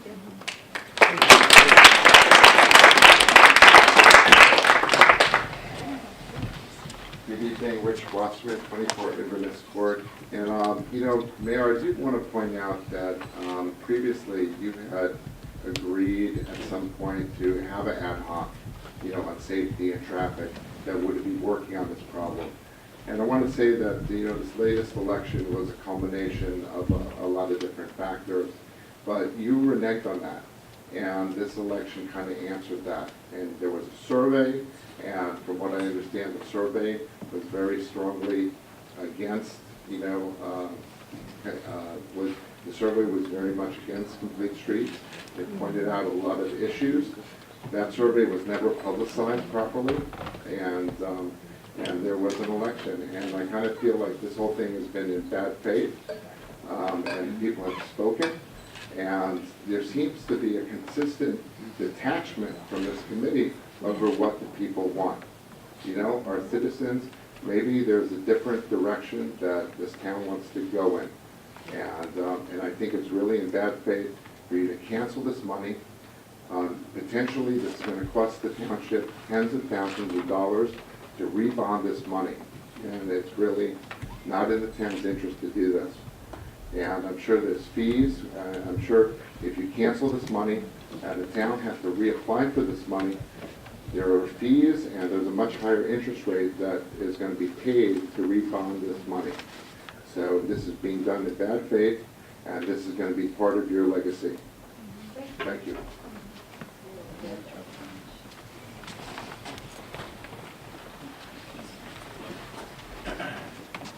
Hello there, Jake Garfield, Addison Drive.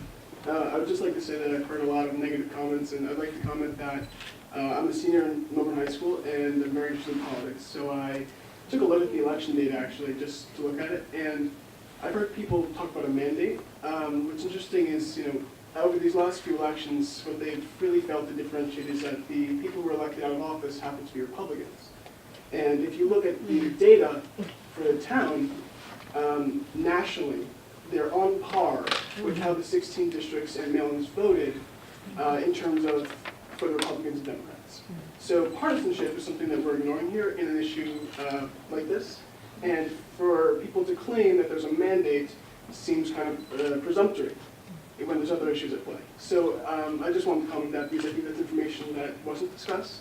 If, you know, town would like a mandate on what the citizens of Millburn would like, I think that'd be a great opportunity to then look at that money. Because if you're going to look at that money, right now there is no mandate. They may claim to have a mandate, but there is none. If you want to look at that money, you then need the voice of the people, right?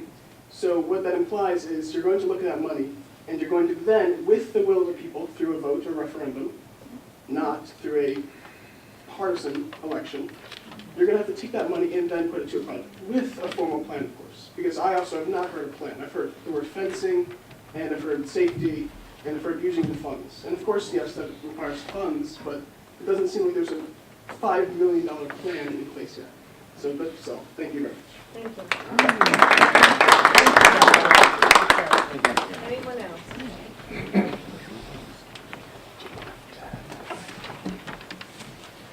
Dave Boyko, 30 Farmstead Road, hardworking taxpayer.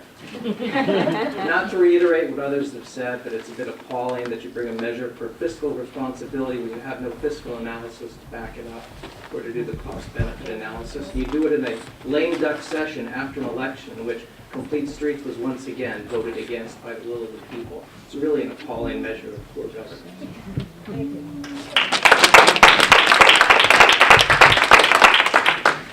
Debbie Fox, 78 Mountain View Road.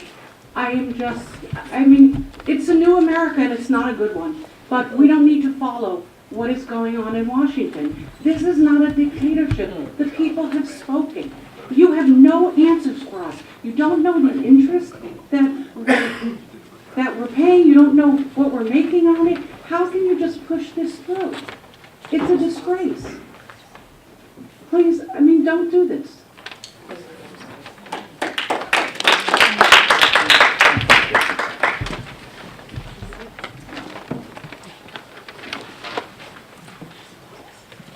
Sharp, 11 Hawthorne Road. I have to admit, I never liked the Complete Streets. I always thought it was a fiasco. But it's been a couple of years. There's no other plan that's stepped forward. There's nothing been done. There's no alternative. I could say, dealing with retailers all the time, of renew downtown may or may not, probably not, renew business because we live in the days of Amazon and Walmart.com. And I'm sure people here would tell you that they probably ordered more from Amazon than going downtown. This is, the town kind of looks a little odd. It's kind of channeling Las Vegas more than it's channeling something unique and charming as successful towns in the area. The lighting is, that big lighting, Millburn Avenue, is Las Vegas Boulevard. That's the sign. There's nothing really charming of it here. It was a terrible solution, but I've seen the same solution applied to Sheboygan, Wisconsin, to a dozen towns throughout the country. It does nothing for downtown business. It does nothing for downtown business because people don't shop. There's three kinds of businesses that do survive in this kind of environment. One of them is food, because you're going to eat food locally. The other one is services, and we have more nail salons than we could shake a stick at. And the third one is unique product with services. Outside than that, you know, it's really a tough business environment. So I don't know what the objective is. I don't know what the plan is. There's been 2 years of bellyaching about Complete Streets. I have not seen a plan to look at. I was an architect for 26 years in New York City. I've worked on these kind of projects. I know what's involved, but I don't see anything. I don't understand what the money is going to be used for. So it would have behooved everybody to come up with a plan rather than say, save the money and we'll spend it somehow. Where is the plan? Thank you.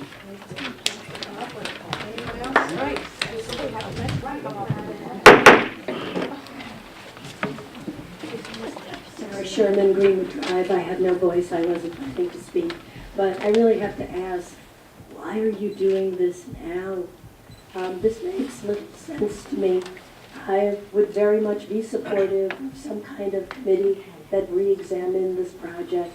And I think that what I'm hearing here is something that is reactive and not proactive. I know.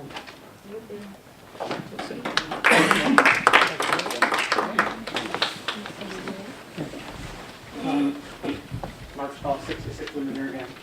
I heard some suggestions that there was a mandate for change. I've heard some suggestions that this was a wave election, that the mandate isn't actually there. The question I guess I have for you is, if we choose not to pass this bonds, or if you choose not to pass this bonds, I guess, what provisions are in place to guarantee that should we go forward, that we'll be sure that the actions that are taken, whether it's changing something or proceeding or coming up with a new plan, will have a mandate?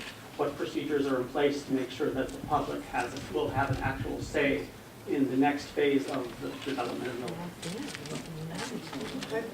Whoever is going to be sitting in this chair next year will make sure that there is public input, substantial public input, and I presume... Can't hear you.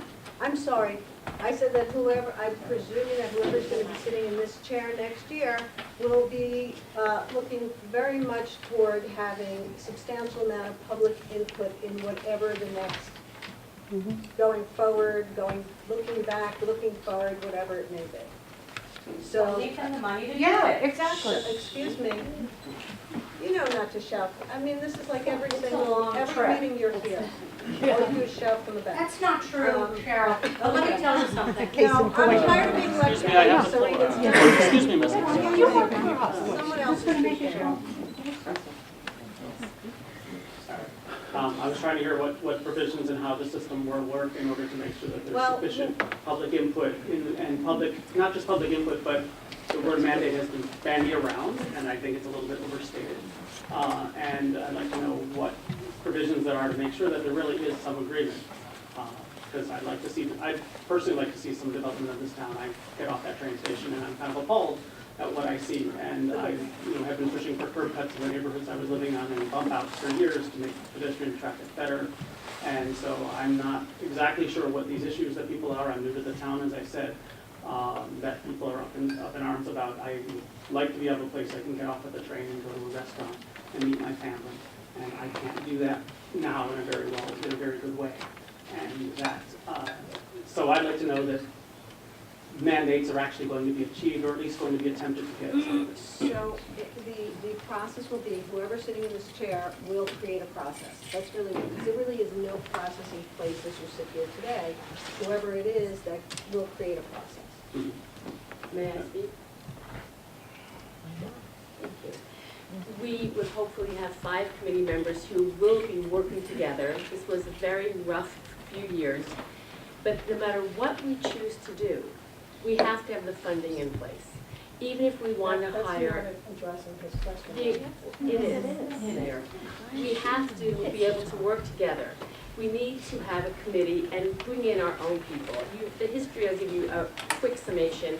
When this plan came before us, well, I wasn't on the committee, our own town engineer, our own town planner never even saw the plans. Now, there was some public outreach. It's questionable on who saw what, and did the pictures ever look like the finished product? I don't believe they did. I don't think I would be arguing against that. We need to work together. We need to have a consensus. But it does take 4 votes to bond. And if we have this type of reaction for spitefully deciding not to move forward with something that isn't because they don't like the new people who are sitting up here, we may have a real problem. But if we have 3 people who agree on something, no matter who those 3 people are, it'd be a lot easier to move forward with the train station plan, to look at some of the problems that people have complained most about from this construction. Well, you're talking about how it would structurally be easier for the committee to move, for the township committee to move forward, but I guess what I'm wondering about is how do we make sure that the actual mandate of the people is respected? That's going to be difficult. Because like I said, I think there was a very interesting comment the young man made that, like I said, there are other factors in play that are going on in the world and not everything is decided on streets. Maybe that's true, maybe that's not. I don't know what people voted for. Because I didn't actually. Right. So hopefully there'll be a grassroots working towards whatever the work will be, as opposed to a top-down, but a a bottom-up. Yep. What we, right, a Okay, committee we're done. that will be formed, that I will think- take more interest involved. Yeah. I would just like to say that there was a, Can't she answer his question? There's not a question now, so. So I'll ask the question. I never said there was a mandate, but my question is, his question, how are we going to have more input from the community?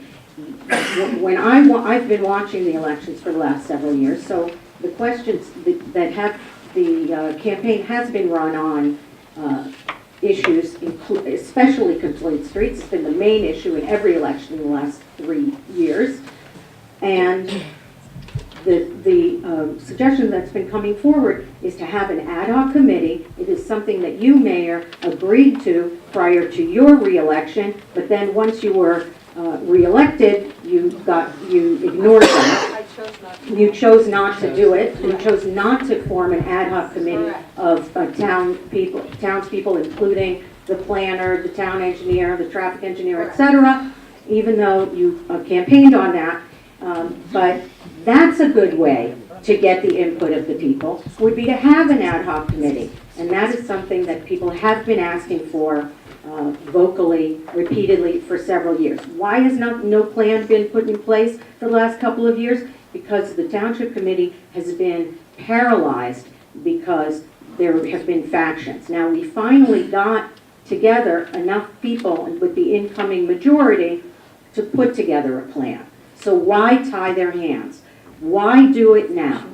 At the very least, undertake the cost-benefit analysis of what it would cost to pay this back versus what it costs to just leave it in place, and just put it forward in January.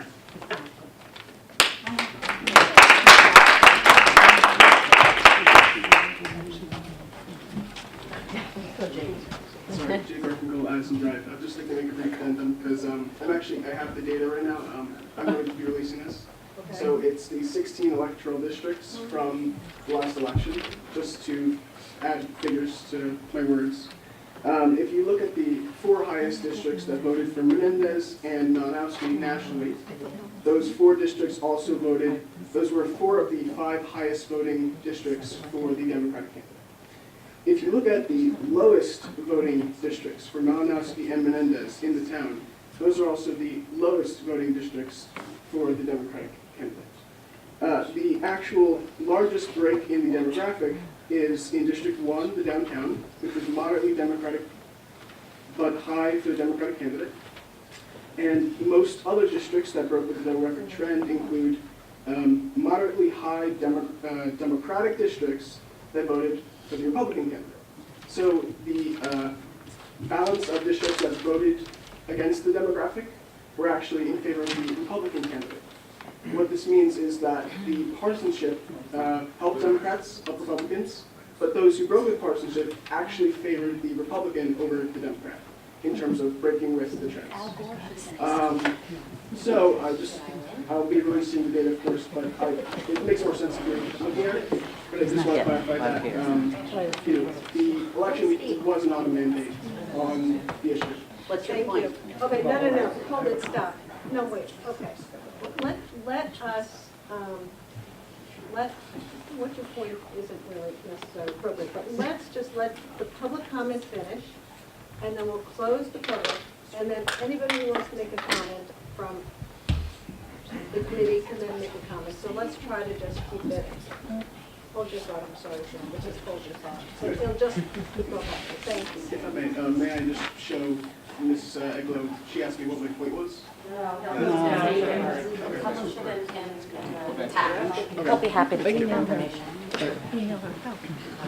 Alyssa Sutton, All Media Consultants. I own a business in town. I live in town, 75 Mountain View Road. Sorry to the gentleman who just moved here. This actually used to be the most idyllic special town that I have ever known, but just isn't anymore. It's still a special town. It's special? Yes. Very special. There are too many people's egos getting in the way of the reality of what the people want, and they don't want this Complete Streets moving forward in the form it is today. They want it to be relooked at and to have the mayor come forward and want to remove these funds is vindictive, and it's just wrong, because in a couple of weeks you're not going to be in that chair, and it's going to be a different world. However, I may want to add that there has been some information that has been floating around about, we all know that the fire trucks and the emergency vehicles, as they try to get through the Complete Street area of town, get choked and takes at least, could be 30, 40, 50 seconds, could be a minute more to get to an emergency place. Well, I don't know if you are familiar with Paradise, California, where they also put Complete Streets in.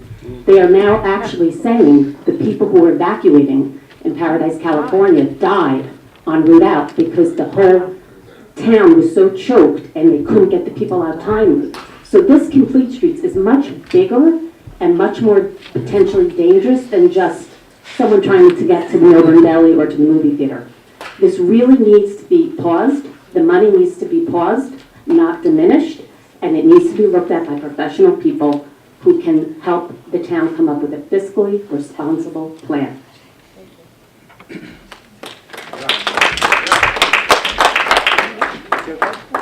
I'm Andrew Wood from 8 Horan Circle.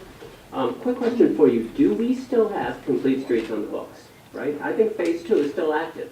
Is that not right? Yeah, that is the plan of record for this committee. So you have to cancel Complete Streets. You can't cancel the bonds. I don't know, Mr. Falcon, if that's the case, but this is a plan that's in place from this committee. You have to fund your plans. You have to come in front of me because I already spoke. So I'm so sorry. Dee Dee Shear, 101 Oakview Terrace. Don't usually talk about Complete Streets. And I didn't really come up here tonight to talk about Complete Streets. I'd like to talk about democracy. And I'd like to start out by thanking Committeewoman Rosenberg for all she has done in her work here. And all of you, for all the work you do every day.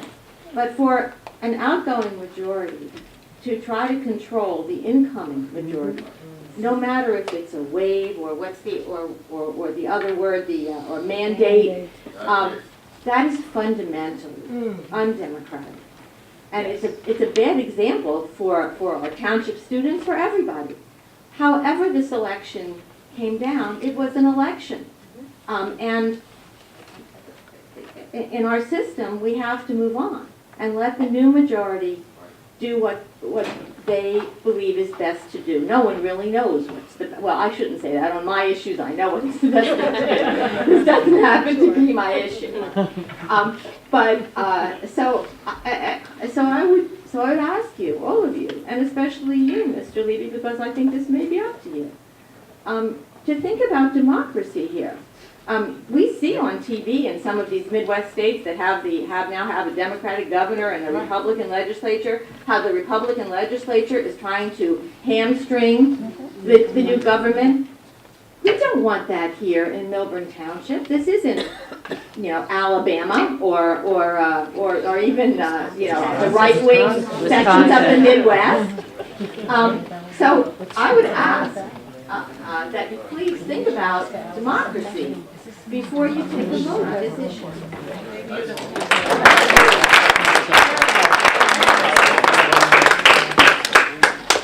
Hi, I'm Lisa Cohn. I live off Mechanic Street. I've been here, this is my 6th year here, and when I moved here, I have a lot of friends all over New York City and all over the country. I'm an old lady. Okay. No, you're not. But what I will tell you is that everybody has had such great things to say about Millburn. Oh, you're going to love it. You're going to do this. Oh, it's such a great town and everything else. Do you know that even local friends don't want to come here? They want to stay away. They don't want, can we meet somewhere else? The traffic is crazy. It's ridiculous.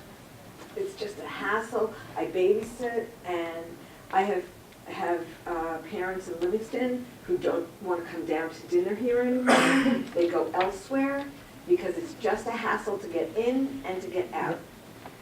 It's not even, they don't even talk about the parking. It's just like, oh, we're gonna go somewhere else. No, we're done. We're done there, okay? I just feel like I haven't seen that part of the town. I'm not against the town. I would love to see the money be held for the next board to come to terms with what has to be done. It's going to take a while. It's not going to be turned over in a second. Life doesn't work that way. But at the same time, there's new people, and it doesn't mean new people. I don't know who anybody is, except that, you know, everybody says, oh, this and that. And I can't imagine that anybody would just dig up the streets and spend the money to dig up what has been done, because there have been some great things done with the complete streets. I mean, it is pretty, lights are pretty, and it's a nice place to walk around. However, I'm more hurt because it's hard even to get out of the side streets by ShopRite. It's impossible. I now know that I can't go up Mechanic Street. I have to go Ocean because that little bit of half a block gives me an extra chance to get out. Where if I try to get out in the morning or in the afternoon on Mechanic, impossible, because the traffic is all backed up. And I'm begging people to let me through, you know? But I think that, I'm just saying that I would love it to be the town that everybody told me it was. Okay, I don't feel that, okay? And I just want to tell you, I'm not blaming anybody, I'm just saying I'd love to hear how everybody is talking about the old town. And you know, people even have talked about, oh, let's get the town back to the way it was. To me, that doesn't make any sense, because I probably was here when it was back to the way it was.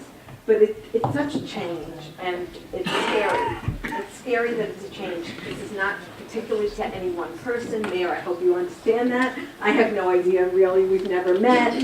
I just feel that if there's any way that those funds could be left to just get to the structuring and the discussions of what may come up, to, if not remedy, something new may come up, you know, without spending all of it. You know what I'm saying? You know, there's got to be somebody who can together do something different. But I thank you for letting me talk. Thanks.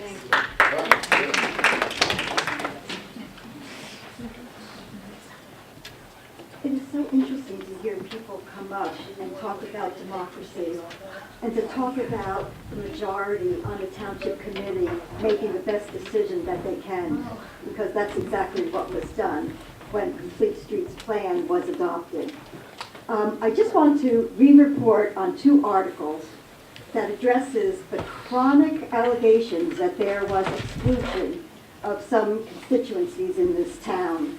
This is the article September 24th, 2015. At the September 16th Township Committee meeting, members of the Millburn Short Hills Chamber of Commerce weighed in with their own concerns and suggestions regarding the Complete Streets proposal. This one is very, very pertinent. January 21st, 2016, titled, Downtown Merchants Look Forward to Complete Streets. Mall is still main competition. New businesses and eateries are coming into town. There was no exclusion. For any of those who were unaware, who did not participate, who had no interest, who were too busy at the time, because you were unaware doesn't mean it didn't happen. This was a very comprehensive process. It went on and on. I can pull out articles about how many township committee meetings there were. I'm sorry, township committee meetings there were. There was a presentation outside of Millburn Deli. They had far, far more meetings about Complete Streets than was legally required. There was no oversight. It was not hastily adopted. And there was no exclusion. If there was exclusion, it was because people excluded themselves. Thank you. Anyone else?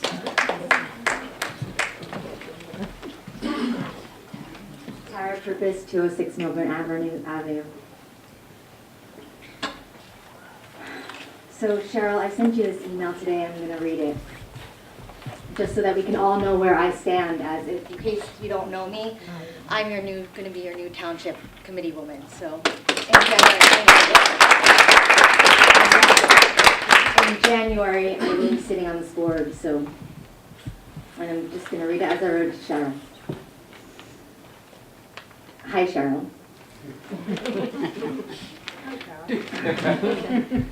I know you have no reason to trust me.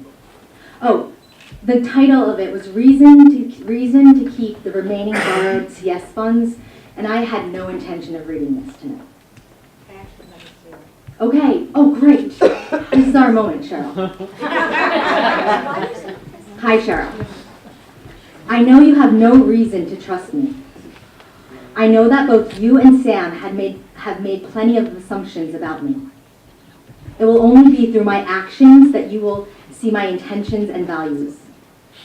I want what is best for our town, and to me that includes addressing some of the areas of the downtown that were not touched by Complete Streets, Phase 1.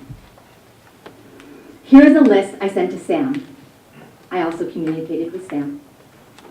I'm hoping that we can use the remaining money from the borrowed bond to get some of these things done.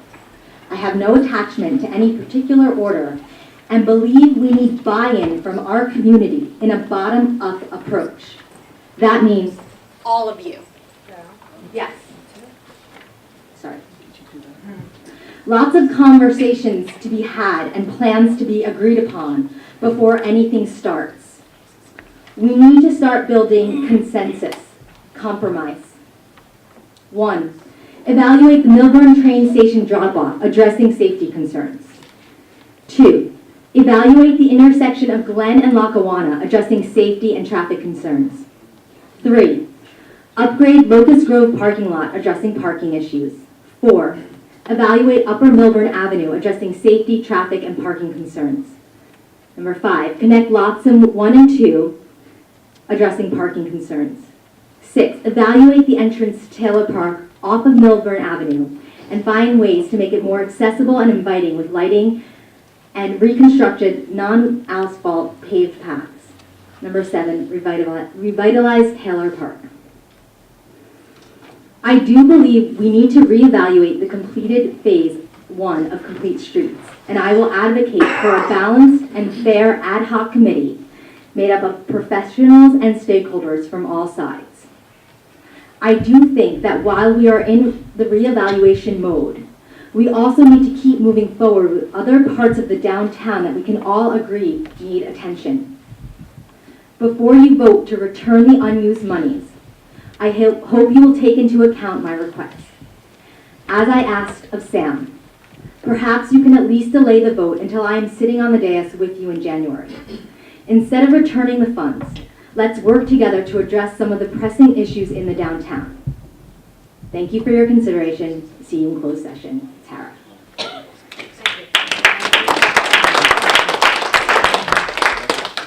I know that we just went through a really hard campaign year.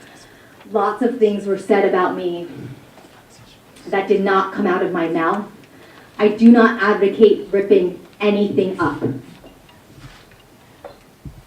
As one elected official to another and to another, I can assure you that that is not my plan. Please do not take away these monies. We are going to work as a committee together starting in January, and we are going to do good for this town together. If you take away the monies tonight, that is going to delay the process, hindrance the process. Let's move forward together. I'm asking you, please. And I'm asking you for my trust that when I get up on here on January 3rd, I'm not voting to rip out flex parking. I give you my word. Thank you.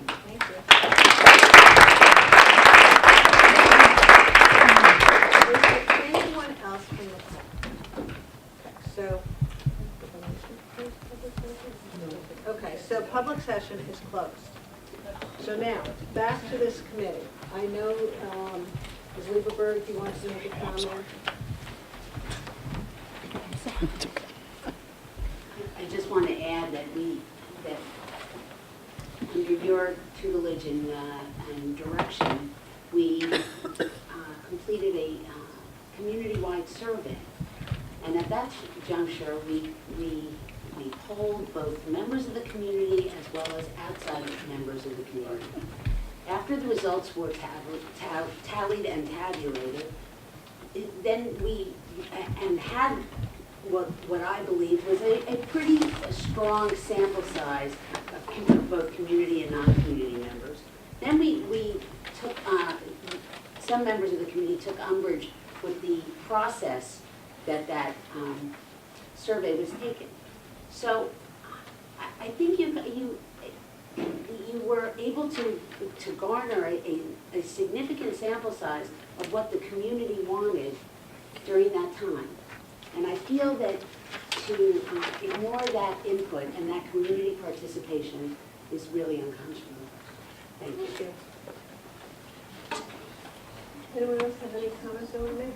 Yeah, sure. I just wanted, I'm not pontificating about voting and those kinds of things, but some of the members in the audience had some questions I wanted to respond to. One of the, forget your name, but who's new to town, asked, about a mandate and what history exists in this town with regard to complete streets and things like that.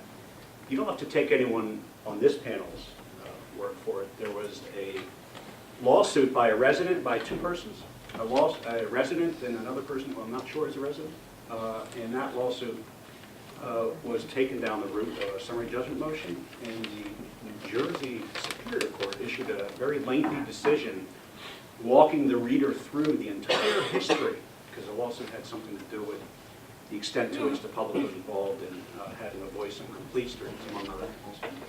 And the summary judgment decision, I would urge those who care about these things to examine it. Walk the reader through the history of complete streets and the numerous public meetings, the numerous presentations, both by experts and by the then Township Committee, and by others, in which the town was not only invited to participate in sessions over, I think, the course of more than 12 months, but actually did participate. And again, don't take my word for it, read the decision, because it's laid out in factual context with references to exhibits. Also, on the same issue of mandate, I think the most eloquent thing that I've heard on this issue came from the high school student, I forget your name, but he relied on, to make his point about a mandate or a lack of a mandate, on hard data. Those who attend these meetings know that that's something that I care more about. But excluded from that data is the fact that Mayor Burstein was also reelected last year. And so to the extent, and she's often challenged, including tonight, as a voice in favor of completing complete streets and not ripping up parts of complete streets, she's often challenged, as she was tonight. And so the public reelected Mayor Burstein. And so, it's difficult for, I think, the public to say that there's some kind of mandate here, because there isn't a mandate. And that assumes that the only issue on the minds of the voters, all of which were Republicans who were thrust out of office, was complete streets. There's been no survey or referendum or any data to support that either. Also, just one final comment with regard to future committee woman Prupus. We did meet, very nice meeting, and went over a number of issues, and I asked Ms. Prupus to assure me, because it was of interest to me, what this money would not be used for, not necessarily what it would be used for. I have a number of opinions on things that it could be used for, and Ms. Prupus just went through a list and she emailed me. Some of the things I support, and I spoke to committee woman Lieberberg as well too, and she had a list of different things she wanted to do, and some of which I'm very encouraged about. Some are new ideas, fresh ideas about what we can do. Some fall within the existing phase 1, some fall within the likely phase 2, and some fall within what would have been phase 3. Many of which I support, and many of which I could get behind. But I asked Ms. Prupus and asked Ms. Lieberberg to assure me what the money wouldn't be used for. And that is this nearly $6 million on January 2 or thereafter. There could be a resolution if the money is sustained to rip up complete streets. And that would revert this town, phase 1, complete streets. At the end of the day, the taxpayers would look at a ripped up complete streets, which would be further impact on the merchants who complain about the first round of construction. But at the end, this town would have spent nearly $8 million to revert back to what it was before. And so for those who are new to town, looking at the tax structure, that come in and say, well, what happened over these last 4 years? One township committee passed ordinance sustaining more than $8 million in bonds. Subsequent committees voted to rip all that stuff, reverting us back to where we were before. And that, I would submit, all of you could come here and ask whether that's approved use of your tax dollars. And we would have to get lectured on that. We would have to bear those lectures, and I think they'd all be fair. So I factor all that into my thinking. And while I'm encouraged that Ms. Prupus and perhaps Ms. Lieberberg and maybe others will take the position that ripping up complete streets or getting rid of the bump outs or those kinds of things aren't in future plans, I am open to hearing what these other plans are. And Alex is right. This money doesn't disappear forever. The money can be recovered with a future township committee passing an ordinance. And if the proponents of that ordinance came to me and said, this is what we want to use it for, and I'm encouraged and agree with it, and it's sustainable, and there's a good plan, and there seems to be public support and public will to support it, then I would get behind it. And so for all those in this audience, and perhaps all those watching this broadcast, the money doesn't disappear and complete street stays. Instead, there's a pause. And frankly, given that phase 1 of complete streets is barely a year old, and certainly hasn't matured in the eyes of those observers who would come to town and learn whether complete streets has hurt merchants or not hurt merchants. And by the way, the public data supports that it hasn't hurt merchants because public parking is up. I know people refute some of that data, but it's hard data that really can't be challenged. Then we can revisit those issues in the future. And that's what I shared with committee person-elect Prupus and committeewoman Lieberberg. And so I wanted to respond to those open issues raised by the proponents here today. I would like to respond. Well, you can speak. I can speak, thank you. Immediately what I'd say to Committeeman Levy is that parking may be up, but we have less shops in town, and that's a fact. We've had many shops that closed. In response to Mr. Wood, I think we do need to have our town attorney investigate by removing the funds. Do we also have to remove the project? I don't know if that's a valid point or something we need to investigate. I also want to thank the community who came out tonight. We're here a long time. We're not here for the meeting. It's because you care. You have cared for 3 years. And is it a mandate? Is it a Democratic blue wave? It is what it is. The committee has changed for a reason. Many reasons. There's many things going on in town. All of you have spoke. You want the funds to stay in place. You don't want a lame duck majority, minority, whatever, taking away the funds. We need to influence change. We need to work together. The mayor would not have brought this resolution tonight if she did not know she had 3 votes. Right. All I can say is I hope by all of you speaking, you have changed our votes in the past. We weren't going to fund the DMDA. You pleaded. Lieberberg and I decided we're going to give the DMDA a chance. Still in the air. I hope that your voices will be heard by Committeeman Levy. I'm pretty sure, I'm not sure if the other 2 are willing to change their mind, but your voices should matter. You've elected us to be up here and do your bidding. We are trying really, really hard. So if your voices and your pleas and your suggestions mean anything, you'll see when the mayor calls for the vote. Thank you. I too look forward very much to supporting some progress on complete streets for a review to the extent that you believe a review is appropriate on what's been done. And I look forward to working with you guys on moving forward. So with that, we have 2 resolutions. The first one is Resolution 18-263, a resolution to cancel $3.5 million of authorized capital improvement authorization. Do I have a motion to approve Resolution 18-263? So moved. Is there a second? I'll second. I have a roll call. Mr. Levy? Yes. Ms. Lieberberg? No. Ms. Rosenberg? Yes. Ms. Dahl Eglo? Strong no. Mayor Bursky? Yes. May I? Shame. Shame. Impeach. Shame. Resolution 18-264, authorize cancellation of capital account fund balances. Do the right thing. $368,107. Jody, do the right thing. Excuse me. Thank you. So moved. Can I have a second? Second. Mr. Levy? Yes. Ms. Lieberberg? No. Ms. Rosenberg? Yes. Ms. Dahl Eglo? Stronger no. Mayor Bursky? Yes. Shame on you. Boo! Shame on you. All right.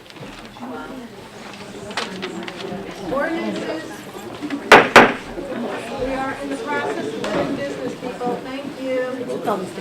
Ordinances 2515-18 and ordinance 2516-18. We are now. I know. Why don't we with 5-minute break?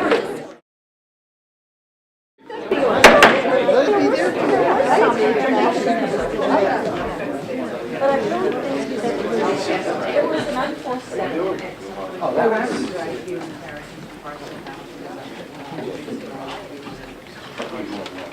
I'd like to see it.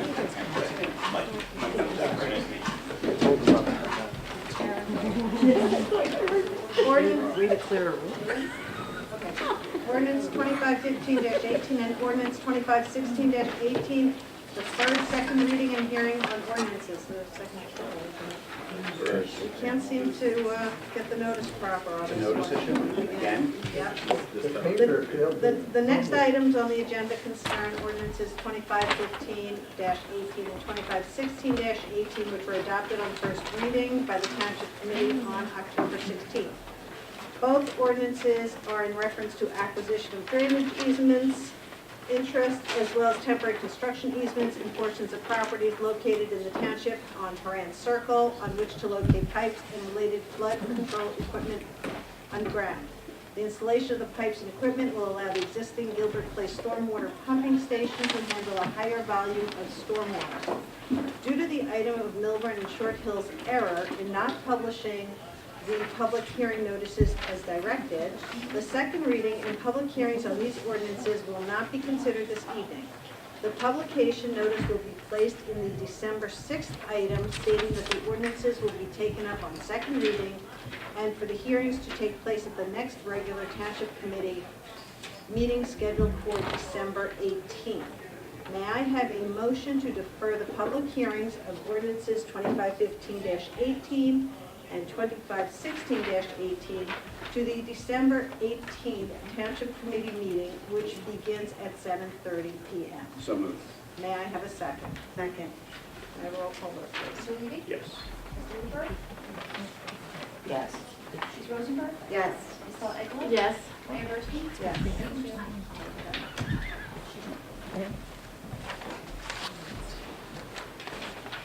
I am going to introduce ordinance 2520-18, procedure for introducing an ordinance on first reading. I'd like to present an ordinance entitled Township of Millburn, ordinance number 2520-18, ordinance amending Chapter 7, Traffic of the revised general ordinances of the Township of Millburn. The proposed amendment to the traffic ordinance is intended to amend Chapter 7, Traffic, as necessary to update traffic regulations for conformity throughout the section, and to modify the parking and traffic regulations imposed throughout the township. Specifically, the ordinance modifies time limit restrictions on certain streets, clarifies parking meter zones, modifies where on-street parking permit is required, modifies where parking is prohibited and what time, and creates residential parking zones and permitting requirements. Further, the ordinance inserts the locations of mid-block crossings as an area where trucks are excluded over a designated weight as a location where turning on red is prohibited, as locations deemed as loading zones, updates the location of bus stops, and modifies the parking restrictions and designation of township or Board of Ed parking lots. Additionally, the ordinance updates the storage charge associated with towing a vehicle, modifies the permitting fee section, and modifies where parking is prohibited at the Essex Street Police Station driveways. I move that this ordinance be taken up and passed on first reading, and that the township clerk be authorized to have the ordinance published in accordance with the law in the item and for hearing and final passage on Tuesday, December 18th, 2018. May I have a second? Second. May I have a vote, please? Mr. Lee? Yes. Ms. Lieberberg? Yes. Ms. Rosenberg? Yes. Ms. Paul Ecklund? Yes. Mayor Bursky? Yes. Thank you. Ms. Rosenberg? I would like to present an ordinance entitled Township of Millburn, Ordinance Number 2521-18, Ordinance amending and supplementing Chapter 7 Traffic, Section 720, Stop Intersections of the Revised General Ordinances of the Township of Millburn. This proposed amendment is to have an always stop at the intersection of Highland and Hobart Avenues. This always stop has been recommended by the Township of Millburn's traffic consultant, Mazer Consulting. Now, this has come up, been asked by residents, and then there was a meeting at the Bauer Center with some residents, whereas some research was being done by our traffic engineer. We recently, an opinion was issued by Maurice Rushed of Mazer that based on a full investigation of circumstances relative to vehicular safety, he recommends an always stop control at this intersection. The only way for us to do this is by ordinance. He says that it's warranted and justified based on multi-way stop applications in the manual and uniform traffic control devices. Says it's justified by sight distance deficiency for vehicles traveling on Hobart Avenue. It will eliminate the need for intersection sight distance and will enhance vehicular safety. Enhanced warning signs and pavement markings will be installed on Highland Avenue to alert drivers of the new control, and there will also be pavement markings and regulatory warning signs. So this was the recommendation. At this point, we're just calling it for a first reading. Wait, and there'll be a public hearing. When do you announce it? I move that this ordinance be taken up and passed on first reading, and that the township clerk be authorized to have the ordinance published in accordance with the law in the item, and for hearing on final passage on Tuesday, December 18th, 2018. May I have a second? Second. May I have a vote, please? Mr. Levy? Yes. Ms. Lieberberg? Yes. Ms. Rosenberg? Yes. Ms. Paul Ecklund? Yes. Mayor Bursky? Yes. Thank you. Thank you. Mr. Levy? 2522-18, we should have Dr. Eisenstein here to present this. But it is an ordinance to provide for the partial amendment, supplementation, and revision of Chapter 4, the revised general ordinance in the Township of Millburn, with addition of a new Section 4-2 entitled Right-of-Way Permits. Those in the audience who heard Dr. Eisenstein will note that the FCC just passed the Accelerating Wireless Broadband Deployment by Removing Barriers to Infrastructure Investment Rule, docket number 17-79. What does that mean? It allows new poles and ground-level cabinets, among other things, in the municipal right-of-way to raise significant aesthetic and safety concerns. This ordinance gives Millburn the fluid ability to make quick decisions, as Dr. Eisenstein noted, because putting through 5G, both macro and micro antenna, plural, requires Millburn to be sufficiently in a position to approve it based aesthetically and on performance. The purpose of the ordinance is to provide for reasonable regulations concerning the placement of these wireless facilities within the township, consistent with the state and federal law, through the implementation of a right-of-way permit procedure. Most of this ordinance is technical, and a lot of it is explained by Dr. Eisenstein. I move the ordinance be taken up and passed on first reading, and that the township clerk be authorized to have the ordinance published in accordance with law in the item. Hopefully it gets it correct. And for hearing and final passage on Tuesday, December 18, 2018. May I have a second? Second. May I have a roll call? Mr. Levy? Yes. Ms. Lieberberg? Yes. Ms. Rosenberg? Yes. Ms. Paul Ecklund? Yes. Mayor Bursky? Yes. Thank you. Does any committee member have an item of old business they want to address? Yes. Where do we stand on the Canoe Brook kennel? Can't tell you about the kennel. I can tell you that the rights to the road have been acquired from the Canoe Brook Country Club and from the Jersey American Water Company. These have been recorded, so I guess the table is set for a decision to be made as to what will be done there to construct the facility in that road bed. Right, so I think what the township committee will have to be discussing next year, among other things, is what they want to put there. Because it may not make sense to put an animal shelter, and it may make more sense to use another township's animal shelter and to put something else there. So I think that is something, but I think we're going to take up the road, right? The idea would be to make it impassable.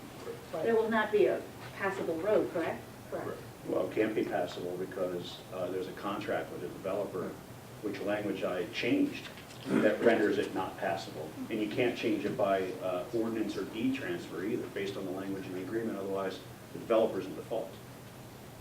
So we can validate that by putting something there, by putting a building there, but it's already converted. Well, whether it's a building or a park, some green space, a dog park, whatever the committee decides they want to do with it next year, I think it's something that we can discuss, or I would recommend discussing it early I next think year. we discussed, oh, I'm sorry, go ahead. I have a question. Who pays for that? Was that in agreement, was that something that was negotiated with Matt Cowley? No? So, It will pay for whatever goes there. So we pay for it? Yes. And I believe we discussed that having a permanent structure could possibly impede emergency vehicles if there was flooding. So there will be something there, but it might not be a brick building from edge to edge. Well, again, I think that's something Right. that the committee. Will you discuss? Yeah. But we have to take that into consideration, All things. of course. Right. Any other old business? Okay, I believe Ms. Lieberberg has some new business.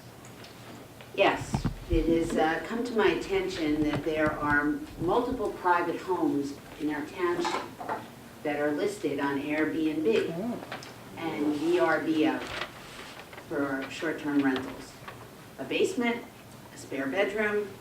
In fact, as of last Friday, there were 23 listings with a zip code of 07041.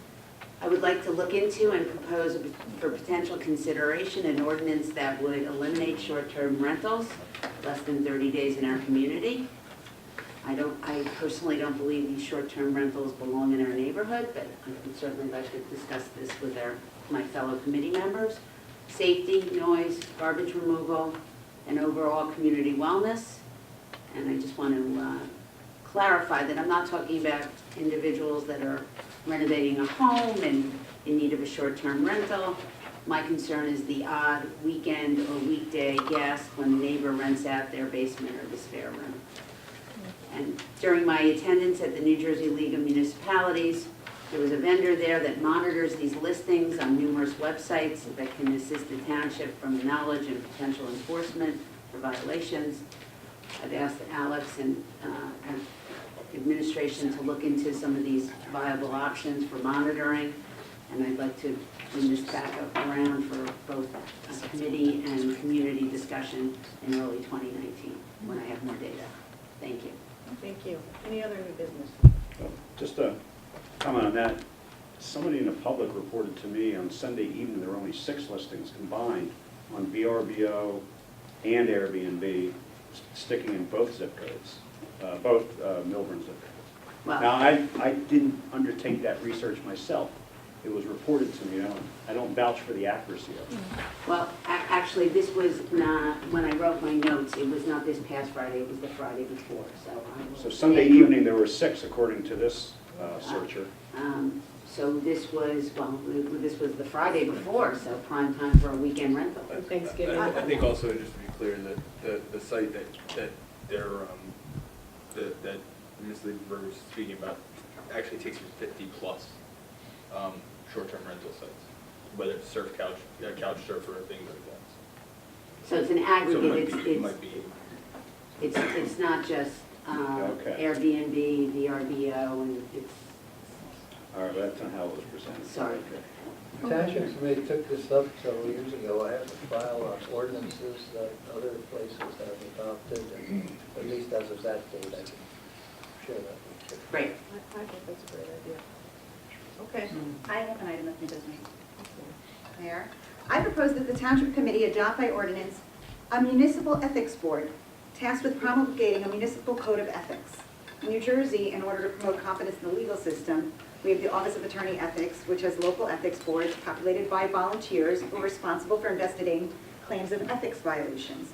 Similarly, the New Jersey state statute governing municipal law expressly permits formation of a municipal ethics board.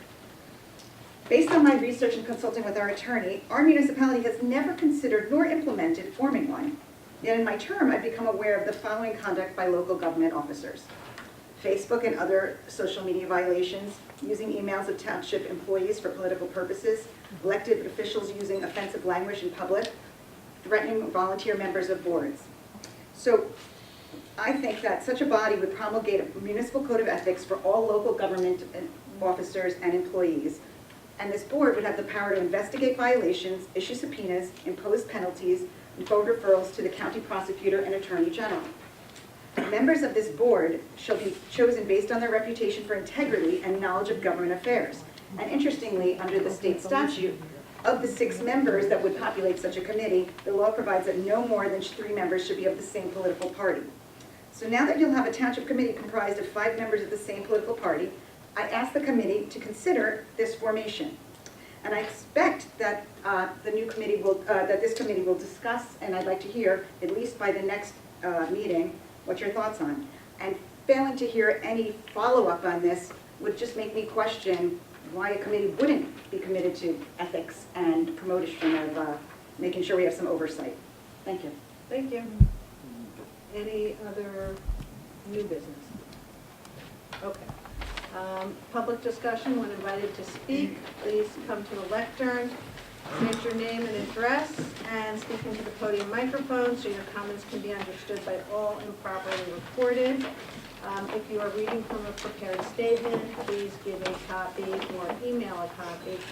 Give a copy to Christine or email it to her at c.gotti@millburntwp.org. Please do not speak for longer than 3 minutes. We will not use the timer unless the timing clock, unless the limitation is being used. Thank you. Willie Lee, 21 Wells Lane. I sent you guys an email on Sunday. I just want to make sure you guys have received it and read it. Yes. Great, thank you. So I'm here to talk about the introduction, the ordinance introduction 2521 18-18, the Highland and Hobart intersection, 4-way stop. First of all, before I proceed, I just want to say that I know that you guys have a really tough job, so I'm going to try to be nice tonight. I know that that intersection is very complicated, and that situation is very complex. And as I spoke with Alex McDonald earlier today, and that's a very well-traveled intersection. So I sent you guys an email, I think it was on Sunday, and I wanted to let you know my position has not changed. And I wanted to give you an update based on what's happened since then. So yesterday morning on Monday, I was informed that the data analysis would be complete by the end of the day on Monday. And then on today, this afternoon at 2:30, I met with Alex McDonald and your town engineer for over an hour to discuss their analysis and their findings. And I was not comfortable with the findings, and more importantly, the Mazer results, I was not comfortable with it. They sourced their information from Alex McDonald and the town engineer. And the reason why I wasn't comfortable with it was, first of all, the analysis is incomplete. A very key component to the analysis was incomplete. And second, they used irrelevant data in the findings. So I'm going to elaborate on that. So I was here in September, and I advocated to take a very measured approach in trying to figure out this situation. And so and I still believe that, you know, like if it is that we need to do to put in a four-way stop, then, you know, then we, and if there's no other options, then, you know, let's do that. But let's just take a measured approach and see how things progress, right? So in May or June, they put in a blinking stop sign. In June, at the end of September, they cut back 2 trees and the shrubbery on the Hobart side, right? So it's on the eastbound on the Hobart side, going from, let's just say, the train station to the middle school. The other fact you should know is that, according to Mr. McDonald, the place where they have all the accidents is sourced from that side, right? So it's the issues with the visibility on the eastbound side on Hobart. So that's where most of the accidents occur. So you know, they're already jumping. They've made these changes at the end of September. So therefore, they're already making these assumptions based on data, insufficient data, right? So, you know, I asked Mr. McDonald today, well, how many accidents have you guys had this year? They don't know. How many accidents have you had since, you know, you put in the flashing red light? We don't know. How many accidents have you had since, you know, since you cut back the trees and shrubbery? We don't know. And the ironic thing is that I asked them, well, how do you think the blinking stop signs are working? Then they said, well, we need 12 months of data before we can tell you if it's working. Even today, I talked to Mr. McDonald, and he said, he himself told me, well, we need at least 3 months of data in order to make any kind of assessment. Well, they cut back the shrubbery and cut down 2 trees in September. How can they make any kind of assessment? It hasn't even been 3 months yet. The other thing I pointed out was that the 2 big problems over there at the intersection is that lack of visibility right there on the eastbound side on Hobart. The other problem is with speed, right? So I said Mr. McDonald's analysis was flawed because they didn't look at the speed. They did not do a speed study whatsoever going down Highland, so that Mazer's assessment doesn't incorporate that element. All they did was do a traffic study to see, oh, will the traffic flow back into Wells Lane? Well, one of the things that Maurice, who is the consultant you guys use, told us at the October meeting, which is the second meeting, was that they've looked into putting 4-way stops there before, and they didn't do that. And the reason why they didn't do that is because, first, there's a real risk of rear-end collision there, right? So when the roads are wet and icy, if you know the way the road is over there, there's a curve, there's a bend, and there's a slope. It goes down. So you have a very limited line of sight there. And you can't really see that until you're very close to the intersection. And then you're on a slope, so it's hard to stop. So that's why they didn't look at it before. They didn't consider it before, because the risk of rear-end injury is very real. And then he also mentioned during our meeting was that, you know, putting a stop sign there would be against federal guidelines. And so he now says, oh, well, I sign off on it. Well, that's because he's using wrong data. He's looking at accidents from prior years. We've made improvements, we as in him, we've made improvements, substantial improvements since then. You know, one big source of the problem was those trees and the limited visibility on that eastbound side, and they didn't look at it. anyway, so one thing I do want to complain about is the process. This whole process has been very not transparent, it's not been collaborative, and it's been very hurried and not above the board.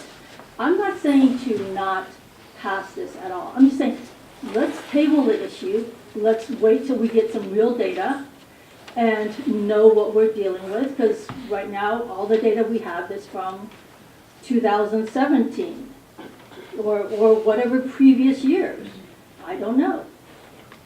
You know, in our October meeting, we were told that, you know, October meeting as in the second meeting, we met with the experts. We gave them our contact info.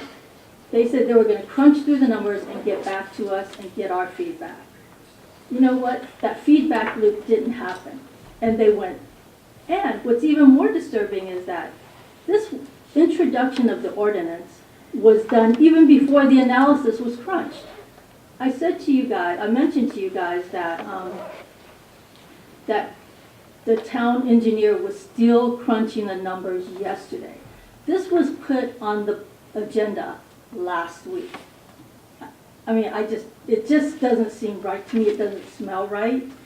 It seems like something, you introduced the ordinance before the findings. You know, something doesn't seem above board. And yes, it's true that Mr. McDonald was nice enough to meet with me today, but there's I have a whole bunch of neighbors who are very interested in this topic as well.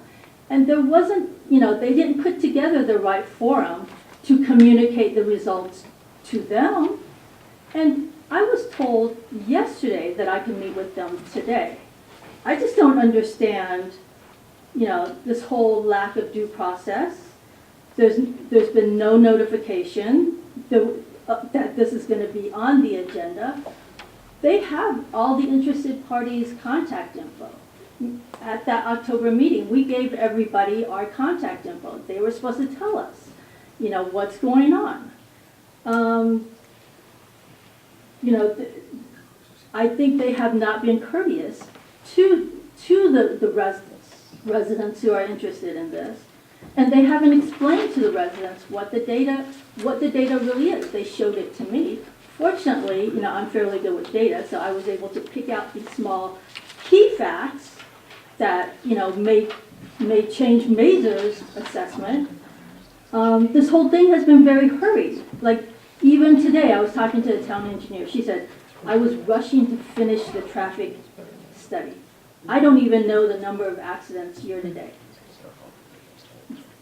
Let's see what else. Oh yes, the other thing I was going to say is, it seems like this was snuck in during the holiday season.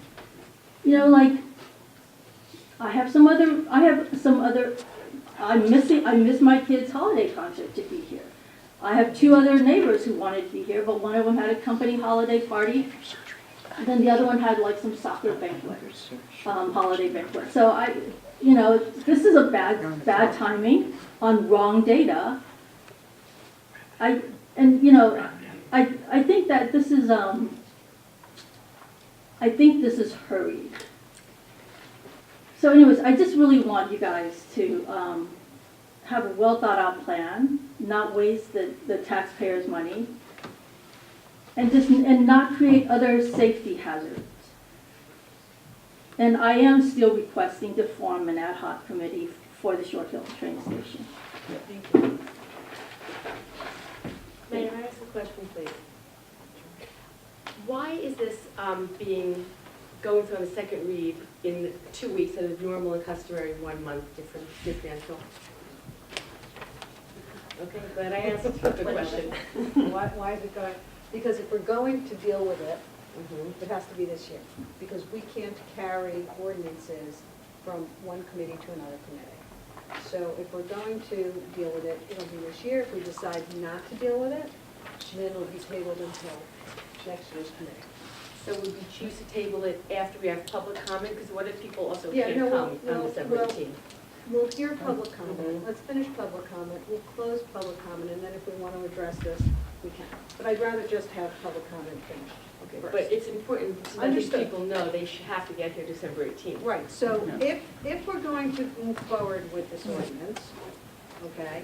The second reading will be December 18th, and that's when we will have public comments specifically for the ordinance.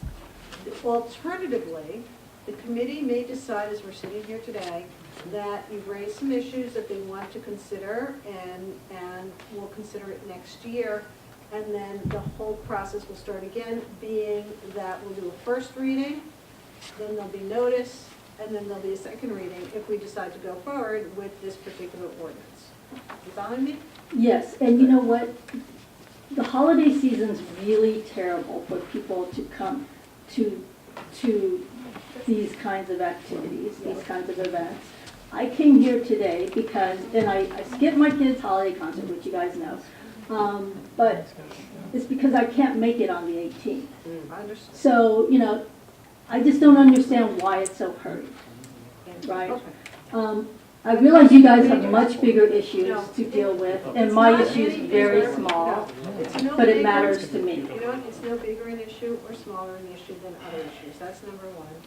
And number two, we appreciate you coming out, we do. And we want to hear what people have to say about every issue that's important to them as they are, you know, as they are residents of the township. So, yes. Can I just chime in? Sure. Just as for the township committee as well, that we will share the data now that that's been reduced with the town, with the residents of the area tomorrow, so that they have it, review it, and also we'd be willing to set up a meeting in the interim again, and certainly we'll move at the pace that the committee is comfortable with, based on the public discussion or public comment or whatever you want to do, but certainly would put that, extend that forward to explain what's been found here. Okay. Thank you very much. Good evening, Brett Cohen, 19 Wyndham Road, nearby the stated intersection. First, I want to thank the Township Committee for taking this issue seriously. This has been a safety concern for years. So it's not been rushed by any stretch of the imagination. It's been something that I've heard mentioned for years now, and just a common sense solution, a low cost common sense solution. And I think we'd all agree that even if it saves one life, it's worth it. So I think my dear neighbors, some of my dear neighbors, who acknowledge the safety concerns in this intersection, and who will readily acknowledge the safety concerns, are concerned about and have gotten excited about the possibility that their street would become a cut through. And people trying to avoid that four-way stop that's intersection. Frankly, I don't think the concern is realistic, because it would be completely inconvenient to go in that direction. It would only be relevant for people who are turning right on Hobart up of Highland.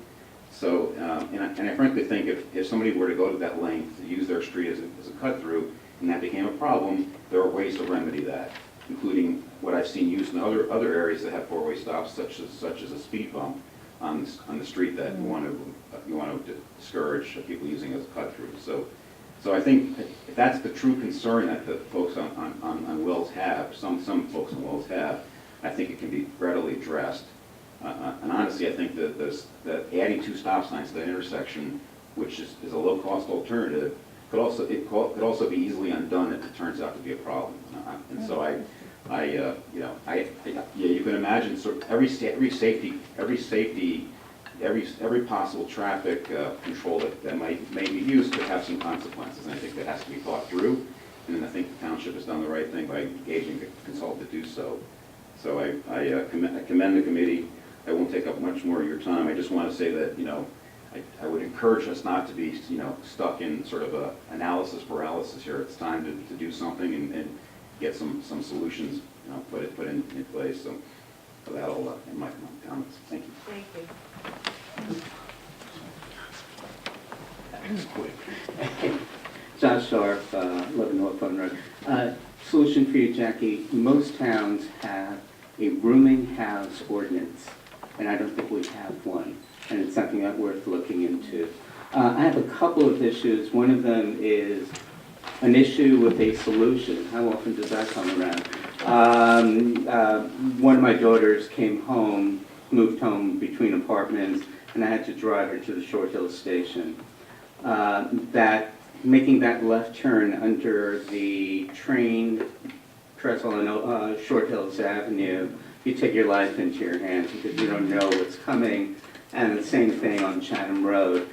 And I've dealt with this kind of situation before when I was dealing professionally, and we would put in a convex mirror on one side and the other side so one can actually see the traffic coming one way or the other. It could be a very, I think they run $154.38. I don't know if the town could swing it, but a couple of those strategically placed on both sides of those underpass could help people and avoid. I have no empirical data in terms of how many accidents are there, but it might be worth looking at. I could certainly leave this over here with you, Alex. You may recall that back in September I came down here because with a couple of my neighbors, because there's a house at 28 Whitney that was partially demolished back in June. The homeowner or the property owner had dug a pit which filled with water and created a mosquito nuisance for everybody in the area, and they just left it. And you might recall the photograph is this. The photograph of it is that. Okay, Sam, can you see that? Barely. Barely. Okay, so the photograph of it is that, which is a half-demolished building. So today, 3 months later, that was in the beginning of September, we have the same building, and you can see better sky, right, in this photograph, but essentially nothing's been done.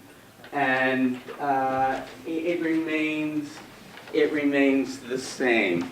The owner evidently owns 4 properties in town. And I have to kind of characterize him as a real estate speculator than anything else. Now, where I come from, which is New York, it's not unheard of somebody buying a property and then intentionally creating a mess, buying a multifamily house and bringing drug addicts and prostitutes to kind of devalue the property and then grabbing them up around them. I'm not saying this is the case, but if I was a cynical person, I would consider that to be a possibility. Back 3 months ago, we talked about that the town has in code ordinances for property maintenance. And in fact, Elaine Becker, who was here earlier, had drafted that ordinance specifically, and I spoke with her, for these kind of situations because, not exact situation, but situations where homeowners would just let their property go and it affected quality of life as well as the values of abutting properties in the area. And it really, with property like this, driving through, it's right down the street, it's tough to sell property. If you're refinancing, it affects it. So this is becoming, 3 months later, nothing. We're talking now about 6 months of a partially demolished property, and nothing's happening. The remedy, as we spoke about 3 months ago, was a $2,000 a day penalty to the property owner. And I don't know, I doubt that the town has exercised that option. It's ridiculous. The other thing, and I want to bring this to your attention, is that according to the Appraisal Institute, a property that if there's a persistent odor or overgrown yard or partially demolished, does devalue the adjacent homes by up to 10%. So, if the town isn't going to be doing anything about this, at the very least you could do is take a look at our pocket over there, you know where we are, Whitney Road, Hawthorne Road, and adjust our property taxes 10% lower to reflect the values. Because you're not doing anything about it, and you're certainly empowered to do something about this. You know, consider one way or another. Either you act upon this owner, and I could certainly provide you his name if you don't have it. His wife is a realtor with Keller Williams. I would say that they know what they're doing. So I would encourage the town to either find them or look at the 90-something properties in the back pocket and reduce our property taxes by 10% to reflect the actual values based upon a dilapidated house that's been sitting there for 6 months. So it's your option. I hope somebody gets back to me with a solution. But I think 6 months, we've shown enormous amounts of patience. And Sam knows my great tendency to harass and annoy people. I haven't been here for 3 months, right? So let's do something. Please get back to me. Tell me what you're going to do. I'd love to see 10% off my taxes if I have to look at this pile of crap every morning. Okay? Thank you. Okay. Good evening. Phil Kirsch, 93 Senior Street. I have a few short things. Mr. Levy, you had mentioned a court settlement for the suit that was brought against the town by 2 people, and that the judgment, I think it was later pretty much dismissed. And It wasn't a settlement, it was a decision, court decision. Excuse me. And there was, and in that case brought against the town, was that, for the record, what did that cost the town? Legal fees? Legal fees? Yeah. $160,000. $160,000 for a suit that just was, what was the word? It was For a lawsuit that was dismissed by the Superior Court. suit that was dismissed, $160,000. Thank you. I'd like to say, secondly, that I was disappointed that the Township Committee did not have information on the interest figures or council fees for the bonds that were being discussed tonight. Although I do feel it's appropriate that the new committee that will be constituted will have a fresh start, and whatever they decide to do with what we think will be a new majority, they can get their plan, they can get their money, they can get their support from the people in the town, mandate or not, and go ahead and take full responsibility for what happens after that. I would like to address something that Committeewoman Eglo said, because when she told us, when she thanked her constituents who have come here for 3 years to address issues with the town, I wish she also would have considered, she kind of showed her hand, because she should have considered residents like me who have come here for 10 years or more. And we may not applaud her speeches, and we may not be as loud and discordant as her supporters, but she does represent us, because whether or not we voted for her, she did get elected, and we are residents. And it is not just me, but all those people who, whether they voted for her or not, she now represents. We accept that she represents us, and I hope that she would also recognize that. Thank you. Anyone else? Okay, we're going to... Move to adjourn. No, we're going to close. The motion is not accepted at the moment, however, we are going to close. It could be seconded. You don't have the authority to unilaterally. Okay, you're right. Second? Second. All those in favor? Aye. Aye. Okay, we're adjourned.